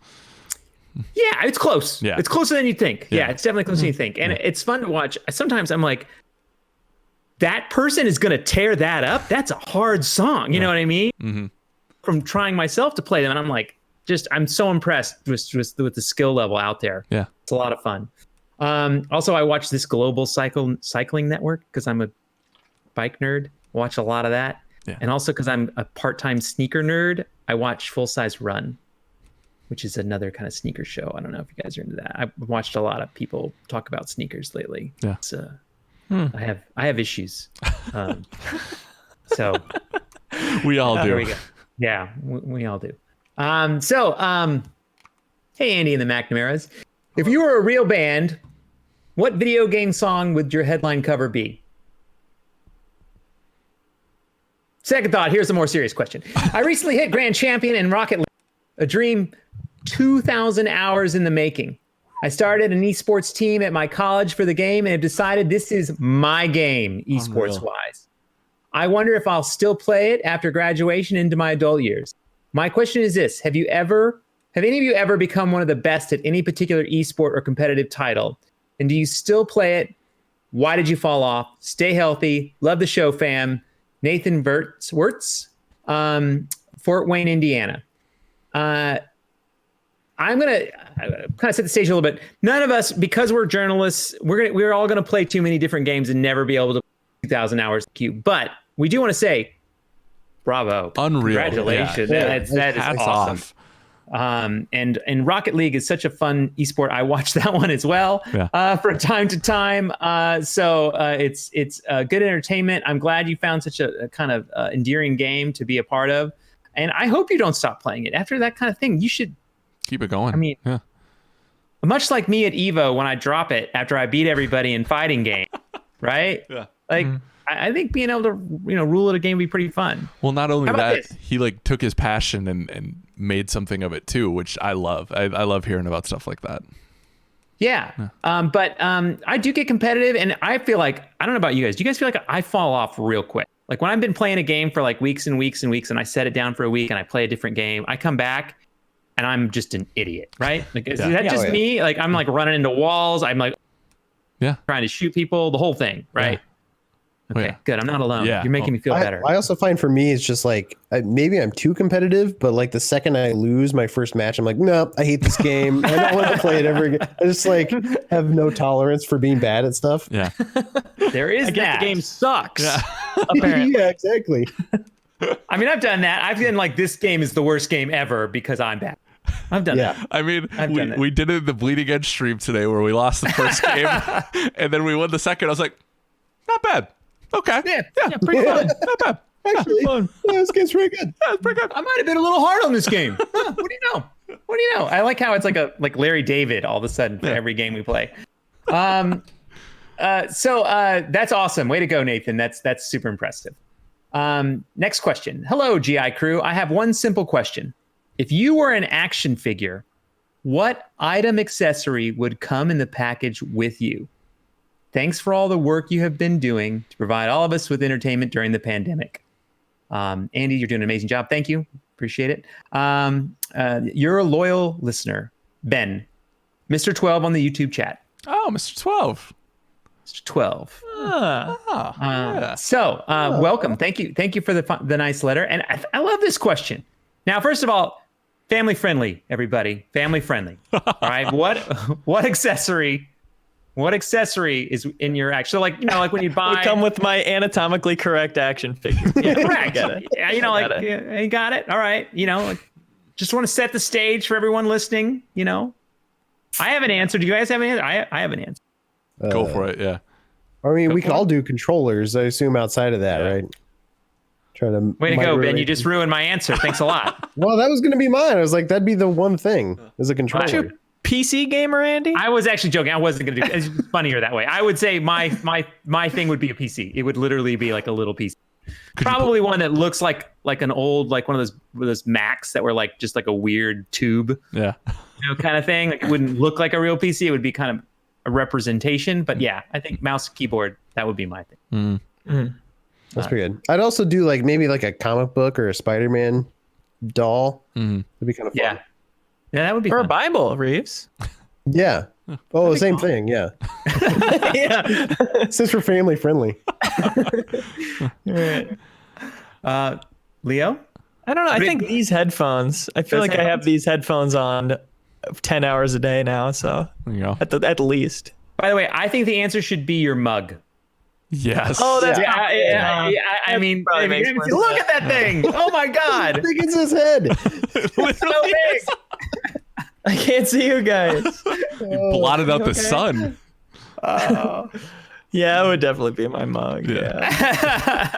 I'm like, I wonder if I wish I had some kind of big prop that I am constantly using as I take a sip from this thing.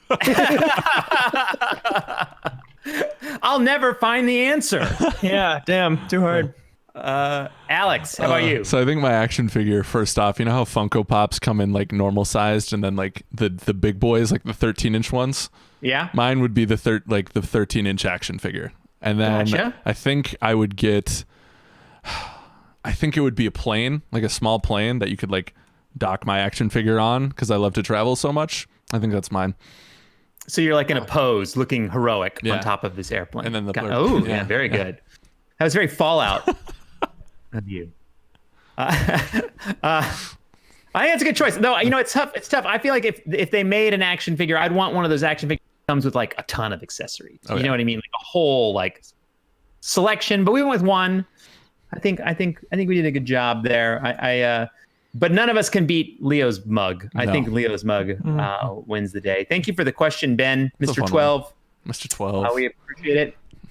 Hi, Andy and crew, longtime listener, first time contacting from the UK. By the way, so awesome. We've gotten emails from all over the world. It's humbling. So thank you. I appreciate it. You guys are the best, as I like to throw out there. Thank you for continuing with the show and providing much entertainment. 2019 wasn't a particularly good year for me, but your show helped me through some tough situations and brought much peace to stressful situations. I'm sure others are feeling the same at this moment. Aw, that's really nice. Yeah. Thank you. If we can make anybody's day better, yay. That is a win for us. Because we just love talking about games, and we're glad you're here and listening. Today, I'm asking to write your professional opinion on game sales in the current situation. Will 2020 statistics be a fair analysis of sales whilst people are isolated and more likely to buy and play games? For example, would Animal Crossing have been as successful if it wasn't for quarantine? Understandably, if we have some big hits coming this year, hopefully, and sales will be naturally high. However, will ones that release later, released during the quarantine, hinder the sales that release when it's calm? For example, has this affected sales in general? Hope to hear your opinions. George from the UK. It's an interesting question. Like, do we think game sales have been hurt by this or been helped by the quarantine? What do you guys think? I think they've definitely been helped. Yeah. I think people are saving money across the board from, not going out to eat and things like that. I think it's harder for people to spend money right now, even if they want to, except, on entertainment. Yeah. I think we're going to have more gamers coming out of this thing than we had going in. Yeah. Oh, it's interesting. And our industry, is predominantly one of the least effective now. Like Animal Crossing didn't get delayed something like Black Widow did. Like those games are still coming out.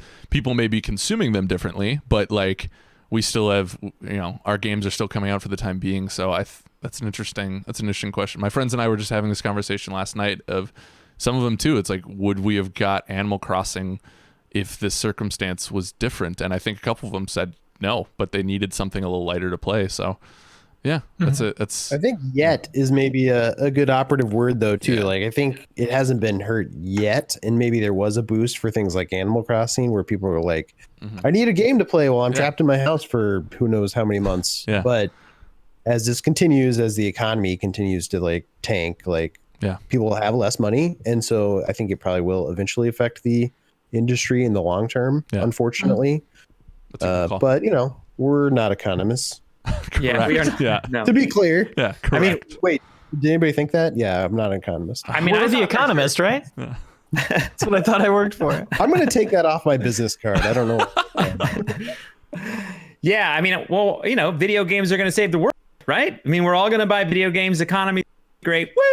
Woo! Wait. Probably not happening that way. But no, I would agree that I don't know. I feel like there's also that other pressure point in this that I think is part of the analysis, that we had that dry spell and that we're coming out of a dry spell of games, and just we were all really wanting something new, which I know sounds ridiculous because I'm sure we all have a back catalog of games we could be playing. Correct. But sometimes we just want something new. Yeah. And I think those two hitting at the same time was perfect storm. And I think probably did help both those games. But I don't know that I don't know. It's tough. I'm curious about the stuff that's around the next corner, like the Final Fantasy 7 and Last of Us, which isn't too far out. Resident Evil. Danger. Resident Evil is really close. Yeah. Or even how are those next gen launch lineups going to look now? Yeah. Are they going to be able to do everything from home? I don't know if we know yet. Yeah. I know CD Projekt Red said that they were and everything was on schedule, but we don't know. We're not in those offices. Yeah. Neither are they. Yeah. And I think Square kind of put out a tweet that was a little cryptic, but certainly pointed to that, we're trying to make Final Fantasy happen, but it's hard. Yeah. Yeah. I saw Team Ninja point out that they were we went above and beyond to get Bleeding Edge out this week. That these have put extra pressure on game developers and the way that games are made and the way that games are produced and the way that games are distributed. Yeah. So there is a lot that is going on and affecting the game space. And also too, that data we have is kind of a little bit anecdotal. We think they've sold more Animal Crossings, but maybe they haven't. Yeah. Maybe because people aren't going out. People that normally, would have to go pick it up somewhere from a store or other things like that are not able to go, and it could be less. That's the scary part. I don't think we know. Or people who are waiting to get a Switch until Animal Crossing came out, now they suddenly can't go get a Switch. Yeah. Yep. Yeah, so it changes. I mean, like I can't get that indexed I was going to get. Or even that chord. Yeah, or even the chord. Yeah. Yeah, so I think there's a lot, but I think the video game industry's definitely been affected. I think it's a great question, George. Yeah. We appreciate it. It's an interesting talking point. So this email, this is not to us. This is not for us. None of us here. Wrong show. Don't No, read it. it is for your jackedness. Being Dan the Jacket Tack. The illustrious By the one. time, the illustrious one, who's not able to join us on this show, but we're thinking about you, Dan. And we got this email for you, and I reached out to Dan. I have a Dan answer. I will read. A dancer. Wow. Yes. So by the time the next GI shows airs, I should be wrapping up a PC build, my first. I haven't had a capable gaming PC in over a decade. I'm looking for some game recommendation, but not just something to show off my GPU power. I am generally a console gamer and play plenty of FPS, third-person action, and racing games. I'm looking for new experiences that are tailored to PC. What's a good RTS for someone who hasn't played since StarCraft? Maybe I can dip my toes in the CRPG waters. There might even be genres I'm totally unfamiliar with. Thanks. May the jacket be with you.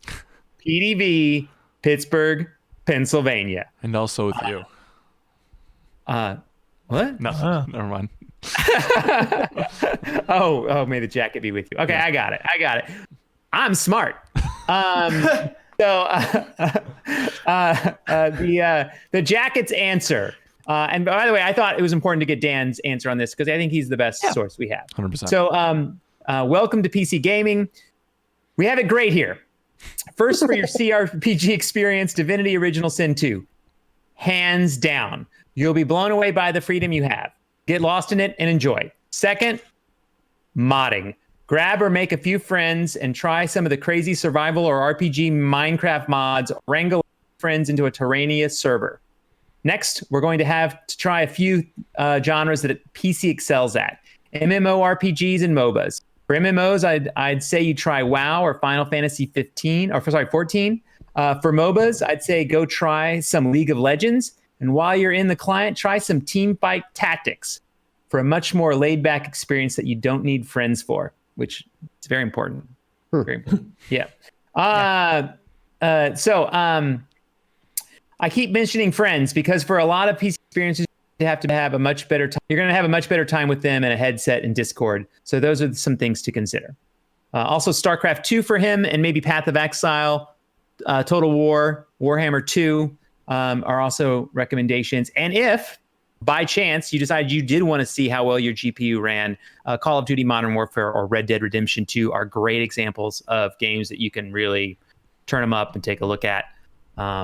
So I did say it wasn't for us, but if you guys have any extra suggestions for our friend PDB, like throw out there. Tabletop Simulator. Tabletop Simulator. Anything else?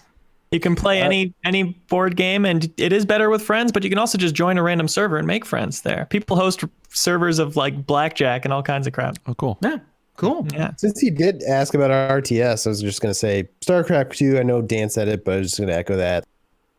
Really, really good. The remake of, Reforged got a lot of like heat for a lot of good reasons, but it's still a solid game underneath. And then XCOM 1 or 2. I know those were available for consoles, but I think they run better on PC. And if you haven't played them for some reason, mouse and keyboard, I think, is the way to play that. And 2, at least, good mod support as well. Yeah. Yeah. Even like just like loading up something like Skyrim and like loading up just like 100 mods, like it's basically a different game. Yeah. It's very fun. Yeah, it definitely is. And I enjoy playing, as I mentioned earlier, like I like playing just regular games on PC. It's kind of nice, like just being able to play them with kind of everything on. I've been playing Assassin's Creed Odyssey, and it looks gorgeous. Oh, yeah, by the way, on PC. I mean, it looks really good. Ori for me ran perfectly and was gorgeous in 4K and just, God, so good. Loved it. So good. So good. So just want to give that a little call out. So thank you, and thanks for the answer, Dan. If you're listening, We always love having the jacket on the show. So it was good to kind of get a little Danism in here. But no Dan predictions. We didn't get a Dan prediction, which is I should have asked him. No. I should have asked him. He predicts you're going to have a great time. Oh. Well done. Very well done. Well done. Hi, GI crew. I just finished last week's show that y'all did from home. I just have to say thank you. I work in a grocery distribution warehouse in Southwest Maryland. Missouri. Southwest Missouri. I spend most of the day with some earbuds and working away, running a forklift or picking my orders off a pallet jack. The GI show is something I have looked forward to every week for over a year now. When the show hit my podcast queue, it brought back some normalcy back to my week. We are currently working 60 to 70 hours a week because of the COVID-19 pandemic. Wow. Trying to get food back to stores for everyone to enjoy. What I'm trying to say is that by you guys keeping the podcast going, you're keeping a lot of us going to and thank you for that. First of all, thank you. For real. I mean, wow, that is crazy. I can't believe that we're helping you get that done because you're doing the real work. You guys are, and you're gonna have to bleep this. You guys are heroes. You guys are amazing. Everybody out there, thank you for that, and that includes doctors. And when someone delivers stuff I can't believe I can order something online and someone still brings it to me. Yeah, unreal. It's kind of crazy. Yeah.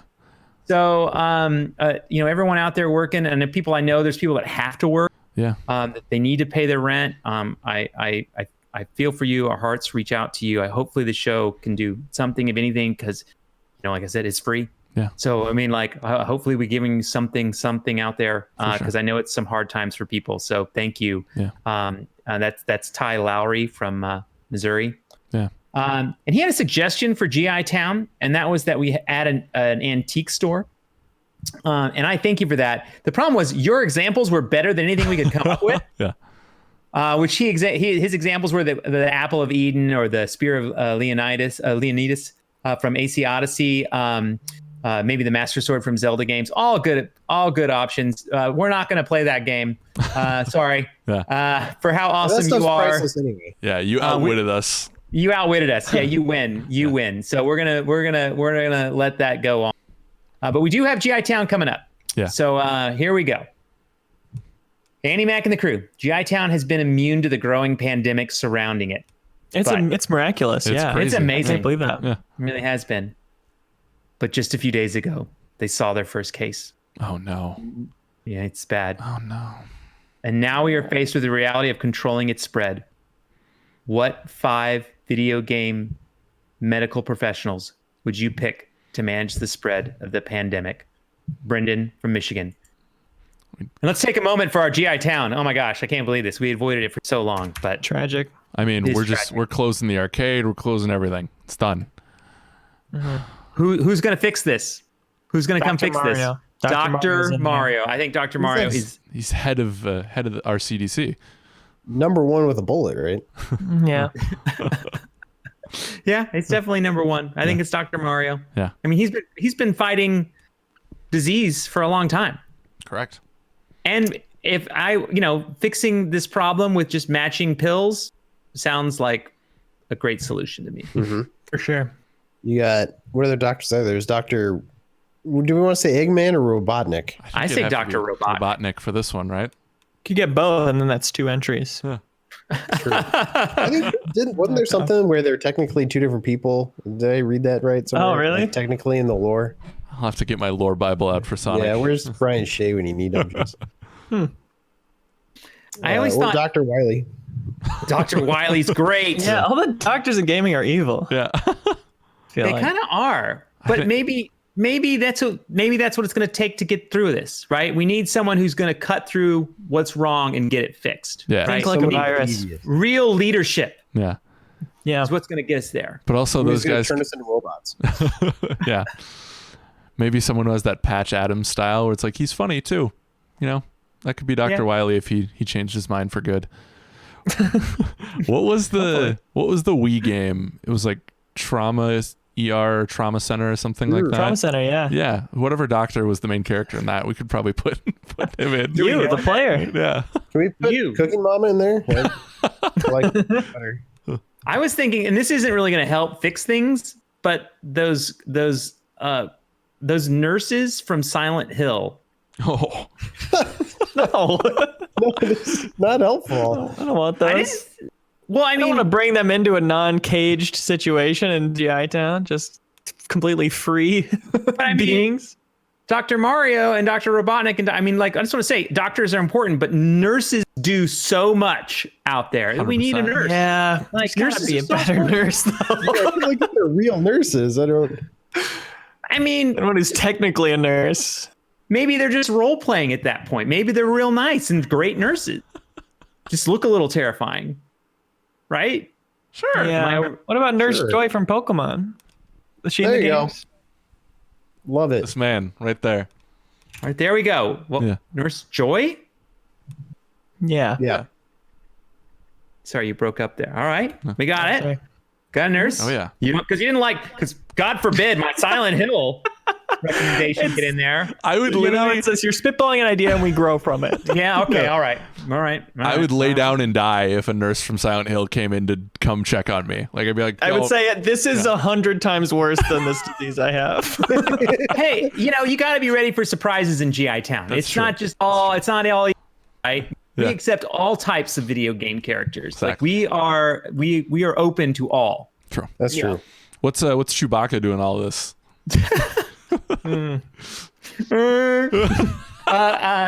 He's a doctor, right? Yeah. Yeah. I don't actually know. Maybe he is.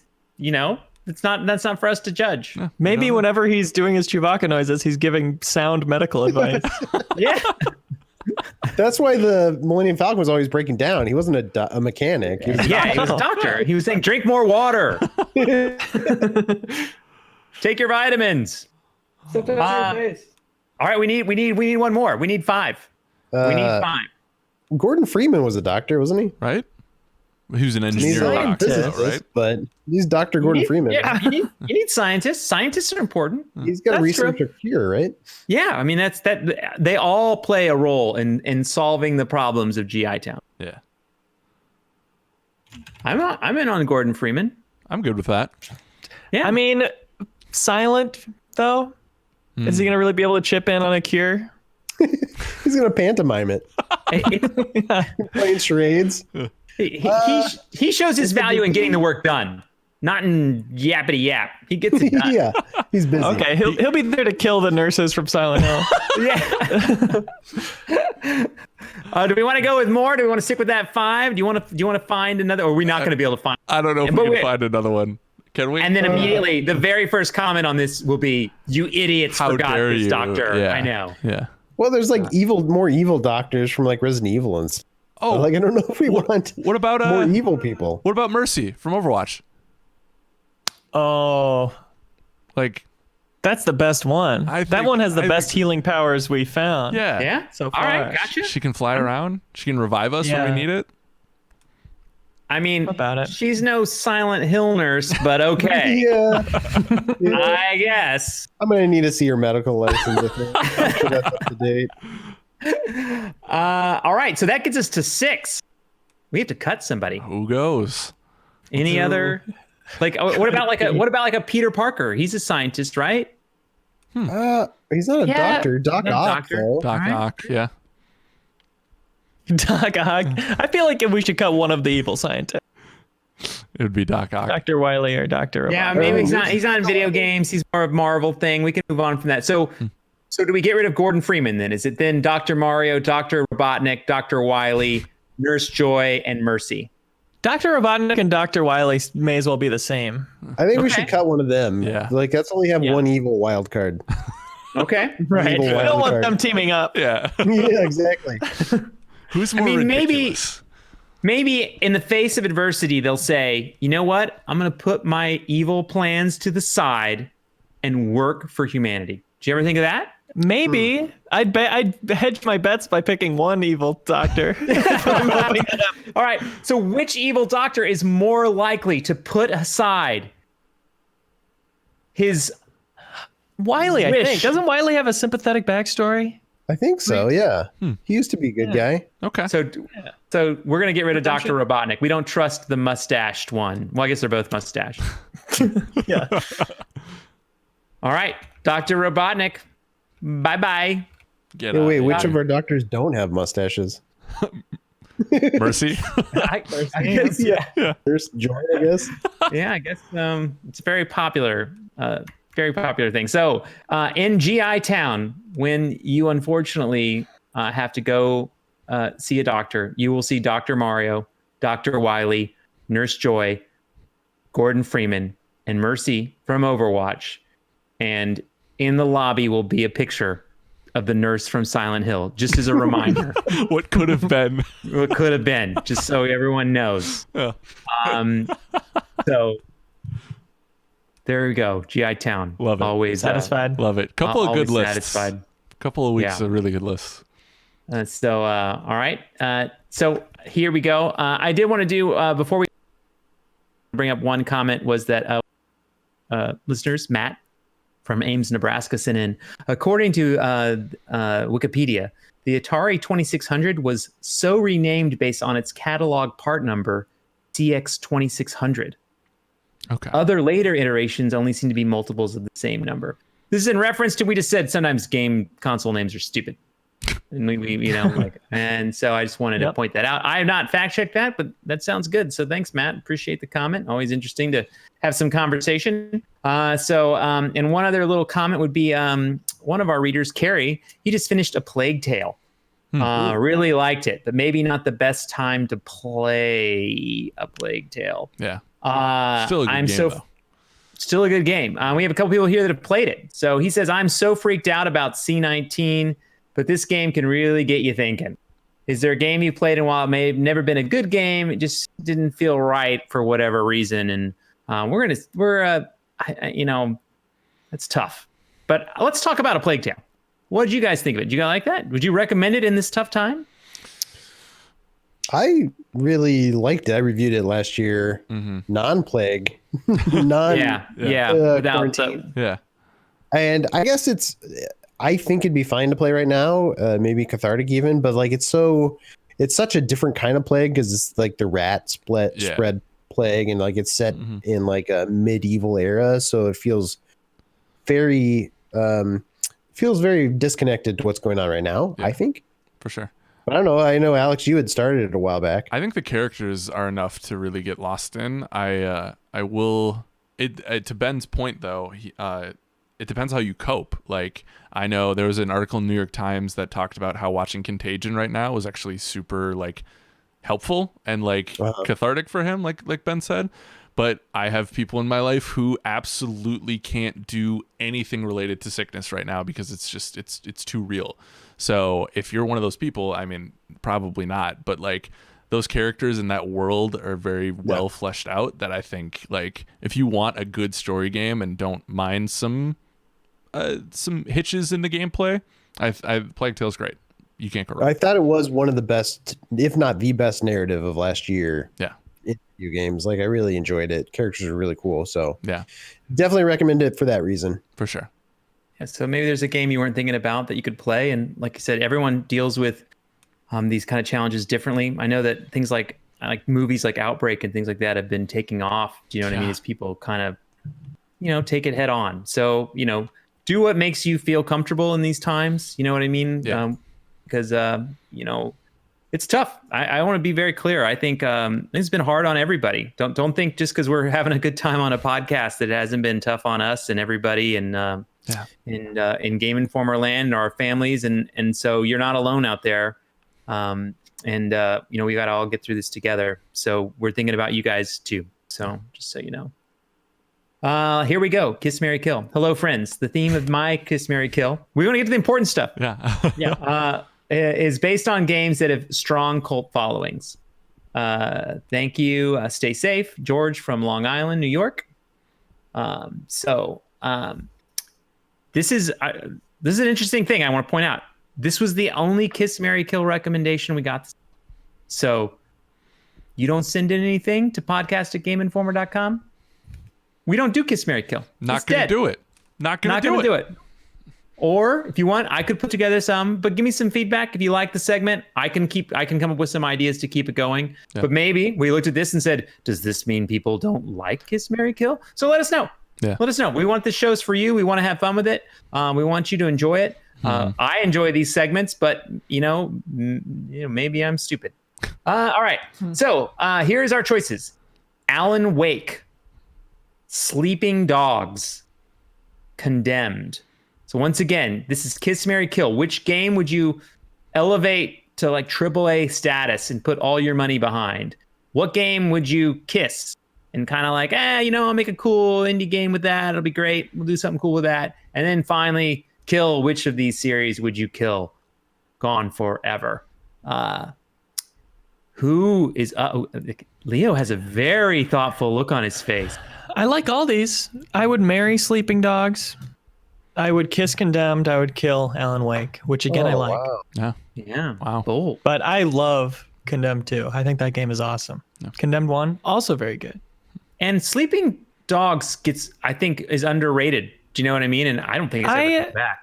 I always evangelize that game, but yeah, it's certainly gone for good. Yeah. They tried to do a free-to-play thing of it called Triad Wars, where you like built up your base and you attacked other people's bases and kind of like asynchronous multiplayer. Yeah. What made it better than like the usual GTA style game? Because I only played like an hour of it. The combat system was really fun. It was really focused on hand-to-hand. Guns did come in later, and when they weren't implemented, they were fun too. Like there are lots of cool slow motion dives and stuff you can do sliding over cover.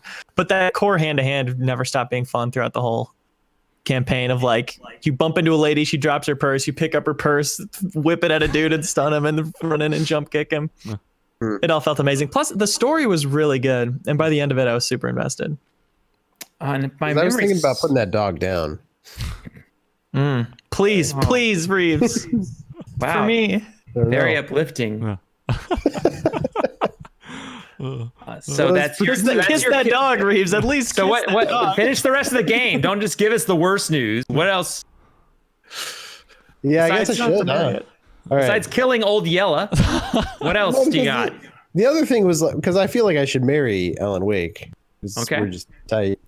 So I was like, I don't know between Sleeping Dog, a game I haven't like played enough of, or Condemned, a game I liked okay, but I don't think I need more of it.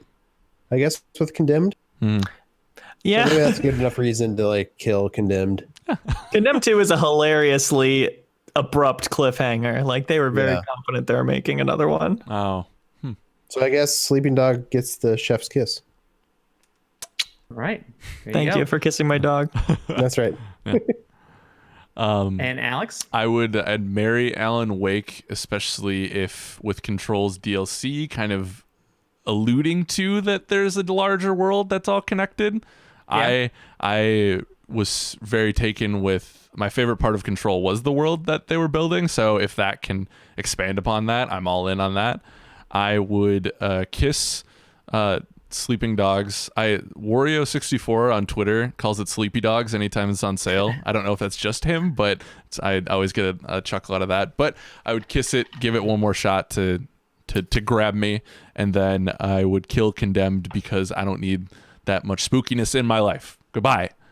Get out of here. Get out of here. You're not getting Left 4 Dead 3. Are you sure about that? I'm gonna walk out of here. None of your Dumb house. Episode. Yeah. I'm just gonna go upstairs. Just open the door right next to you and go in the bathroom. Yeah. So for me, I think I just loved what they did with Control, and there were a lot of like references and like some memos to Alan Wake in Control that were kind of fun, and I liked that loop. And I'd love to see games that are different games. Like I don't really want Alan Wake to take over Control. I like the kind of like having these two weird silos that have like threads between them. Like I kind of love that. I actually am not a huge Alan Wake fan, but Control's made me more interested in like Remedy exploring, maybe getting back and trying to do it in different ways. Yeah. So I don't want Alan Wake, the original, back. I want new, fresh ideas. Yeah. But I like playing in that. I like playing in that world a little bit. So I think that's what I end up marrying. And then for me, I think I'm gonna be weird here. I think I'm gonna I'm gonna go with Condemned. I think you could do some weird. I liked Condemned being weird. I think you could do some weird indie stuff in that space. So it's a kiss for me. And I think there's a lot of people. There's a lot of people doing open world and doing a really great job. Sleeping Dogs had its moment, but I think we can move on. So that's my take. Sorry to hear about your dog, Leo. Hey, got a couple of good smooches in. You got a couple. That's all I can ask for. Back behind the shed. I certainly didn't foresee that this would turn into a killing dogs segment. By the way, that is not. I didn't. Well, just something to lighten the mood in this Yeah. trying You're time. the only one that killed a dog here. No. Wow. What a horrible way to end the Game Informer show. You're telling Not your me. question, George. George, you did great. We took it to the wrong place. No. So, thanks everyone. I truly, I said this earlier. I just want to repeat it. I enjoy spending time with the crew here. I enjoy talking to you. I hope you enjoy the show the way we enjoy making it.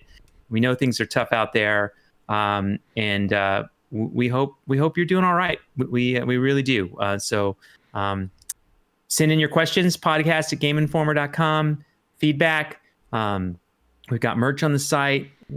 Follow us. We appreciate it. It helps us as we kind of always try to make the show better when we finally get out of our houses, things like that. So we would appreciate that. But if you can't right now, we understand, right? It's a tough world out there. So be good to each other. Yeah. Be nice. Be safe. Thanks for watching or listening to the show. And we'll see you next week. Cheers. Bye. Love you. Bye, guys.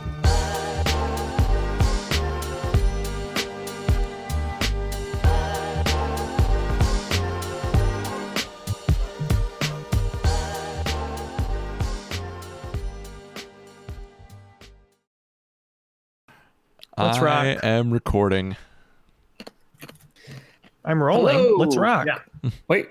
All right. Sorry, I was just making a joke about like rock and roll because I get it. rolling. Okay. Rocking? And We're rolling. rocking now that we're rolling. Okay. Huh. Got it. Yeah, delightful. Got it. Got it. This is a classic Andy intro. They always go so well. Oh, we live. Say it's live, yeah. Hello and welcome to the Game and Show. Oh, blah.